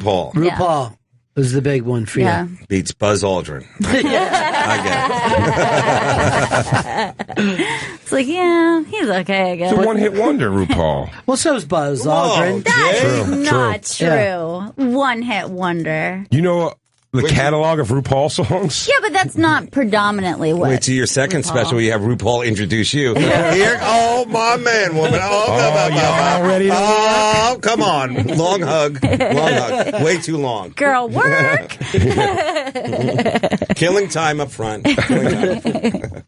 Dave Attell and Big Jay Oakerson are in studio. they are. Dave's performing this weekend, March 11th and 12th at Magooby's Joke House in Maryland. Go to magoobies.com for tickets and more information. And Big Jay will be at the Comic Strip in Edmonton, Canada this weekend. And What's Your Fucking Deal premieres Thursday, March 17th on CISO. Go to CISO.com for more information. And The Bonfire airs Mondays and Wednesdays on Comedy Central Radio, Channel 95 at 6 p.m. East. Magoobies is already saying they're giving out some Magoobage to anybody who wants to get there early. I should have made Lewis wear drag. I just realized that. What about Dave Smith? How come you didn't have him do something? Nobody wants to hear political stuff before I go out there. What is his politics? Say, Libertarian. yeah. He still believes that Rand Paul's got a shot. Well, even Ron Paul doesn't like Rand Paul, though. Ron Paul actually thinks Rand Paul is more of a Republican than a Libertarian. Dave's he's got Part of the Problem. His podcast is doing really good though right at this time. It's a good Which time one? for that. It's called Part of the Problem on that's on Gas Digital.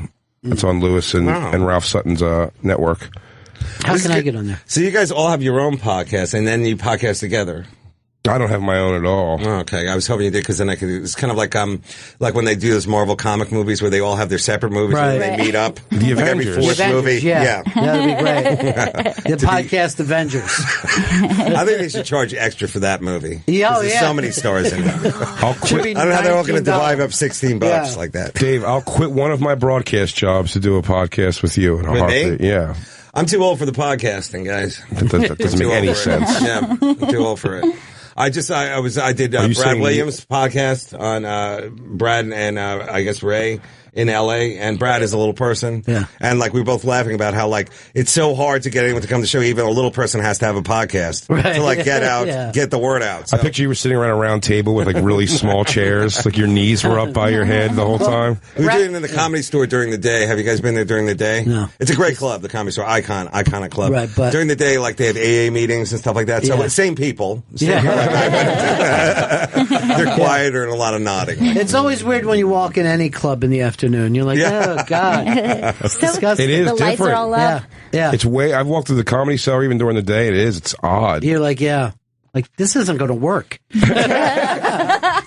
By the way, the lighting's all wrong. Brad and Ray are being sued by Bob and Ray, who said that they had that whole scene down first. Their essence. They stole their essence. They are protecting it. Chris, you're being awful quiet. You okay? Yeah, you're right. What's wrong, Is Chris? the detoxing? Look like you could use a beer. How about a beer? Just one go wake a beer. Couple weeks. Wait, what's your ethnicity? So let's see what kind of drinker you are. Irish. Oh, I don't think you are.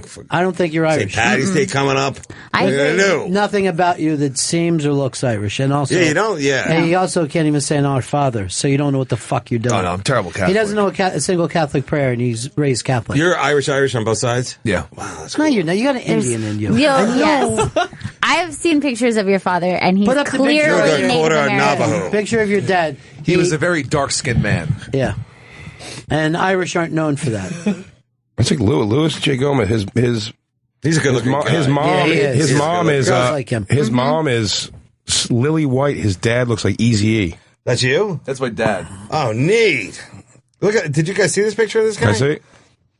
I didn't know he was touring with Joe Jackson in the late 70s. Your dad's Keith Urban. Look at this mugshot too. Keith Urban, Joe Jackson. These aren't the references that you want. Wait, who? Your dad was the other guy in the Eagles.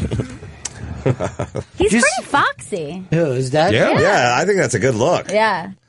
He looks like a whatchamacallit, a drug dealer in the 70s, or like a guy who runs a fruit juice place in Brooklyn now. Yeah. He was a drug dealer in the 70s, right? Let's swim to the moon. Did you see that? One of the guys in the Eagles, Randy Meisner, his wife was shot and killed yesterday moving a rifle in the closet. Oh my Just God. moving the rifle. Talk about a fucking freak accident. Oh my God. Yeah. I guess it was cocked for some reason and put away. like, click. That was yesterday or today? I thought it was today. I heard it last night. It was on Rolling Stone, and then Randy said, that'll teach the bitch to keep her fucking mouth shut. So I'm worried. Wow. I want to get him to look into it. But Or he said the one time she cleans. yeah. The one time she cleans the closet. Is that a horrible story, though? Ugh. Yeah, but I hate when they show the old rockers. And I like when you see them like when they like when they were partying like in the 70s and stuff like that. Like, do you ever go to the Rainbow Room in LA? Have you ever been there? Mm-hmm. Like, you know, that's where everybody was like the hangout, you know? Yeah. So like the people who go now are like people like me who are like, hey, you know, this place used to be, you know, like whatever.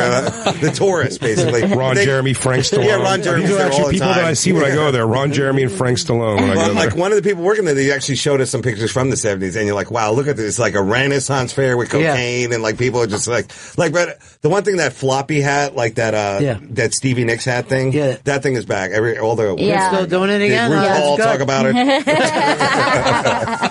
But yeah, those fucking dudes in the 70s were just so crazy because they had no expectation of brand and staying there. They just acted like, you know, like a brickyard guy on payday. I got paid. I'm fucking going crazy till this thing is over. Yeah. I'm just going to have a ball. And there was no other responsibility other than performing and writing, so there was no social media and like stuff like that you had to stay up on. If you put out an album, people would come to it. That's how excited they were because you had 3 TV fucking channels, you know, a couple of radio stations that sucked, and then all of a sudden Alice Cooper's coming to town. Fuck yeah, I'll be there. Everyone's there. Crazy. That documentary on Tower Records, did you see that? Yeah. That was really cool because that really did show that like that was like before all that stuff. That's where people who love music would congregate. Yeah, you would go. You would midnight. talk. Yeah, you would talk music there. You would fucking get made fun of by people for getting the wrong album. Yeah, they would really look down on you. I remember. They're like, really, you're getting this shit? But just the idea of those things, like when the double album Guns N' Roses came out, was probably around the last time that was a thing, and people like lined up at midnight. I think like around the block. I think it would be great. Like, are you going to put out a CD or a DVD of that special? Like, probably not, because I can't. Yeah, it'll be on. But I do think that, like, for the ultimate fan, they do definitely want that. Like, I know, like, when I tour, that people want they want that, like, CD or they do, but there's just no place to get. Was the cool thing. Look, I love getting tickets for concerts as easy as possible, but I do miss something about lining up outside of a West Coast video store. They had a Ticketmaster location, like, but hoping you got those tickets. It was kind of a thing, everyone was in line for tickets. You can't buy fucking tickets straight on thanks to the computer. So any show you want, you got to go to fucking StubHub or one of these things and pay 3 times. And now Ticketmaster has their... Yeah, that was kind of the thing. If you get there at 6 in the morning and waited 2 hours, when the store opened at 8 in the morning... You got the best tickets available, and it was like, you could see the Stones in the 70s for $10 or $11. Yep. Now, if I want to go see the Stones, it's $1,500 a seat. Yeah. Oh, but I don't have to go there and fucking wait in line. You can push a Stop button. crying. Try being an Adele fan. Look at me. $12,000. My mom's like, oh, the dog needs an operation, but Adele's playing at the blah blah blah blah blah. I love how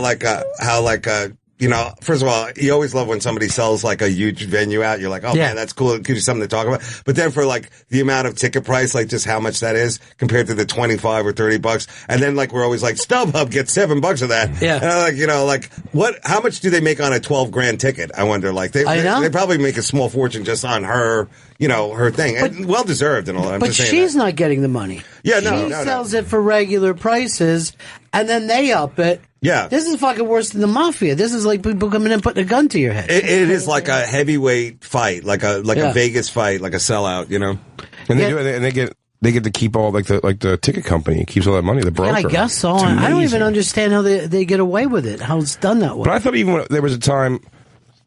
There was a place called Ed's Tickets, I remember, in South Jersey we used to go to on the Black Horse Pike, and you get tickets, after things had already been come out, and they were gone on Ticketmaster, but still it wasn't like, not like the $30 ticket was now like $50, things like that, $20 ticket was now $40, like they doubled, but it's insane. Well, here's the thing, you go like, now, do I want to go to the Knicks game or do I want to go away this weekend? Which should I do? Because it's the same price. I paid face value for Fleetwood Mac, $300. Really? Yeah. That was here? Yeah. Yeah, I went to that show too. $100 face value. That's the most I've ever spent. Yeah, but then they didn't end up doing Rihanna. And you're like, imagine? Yeah. We're going to do people are just ripping the seats I out. thought that when I saw Hall & Oates a couple weeks ago, and I was like, they really left out a lot. 2 encores. They really make you want it. They make you have to want it. But they end up doing the encores. They did 2 encores, yeah. With all the hits.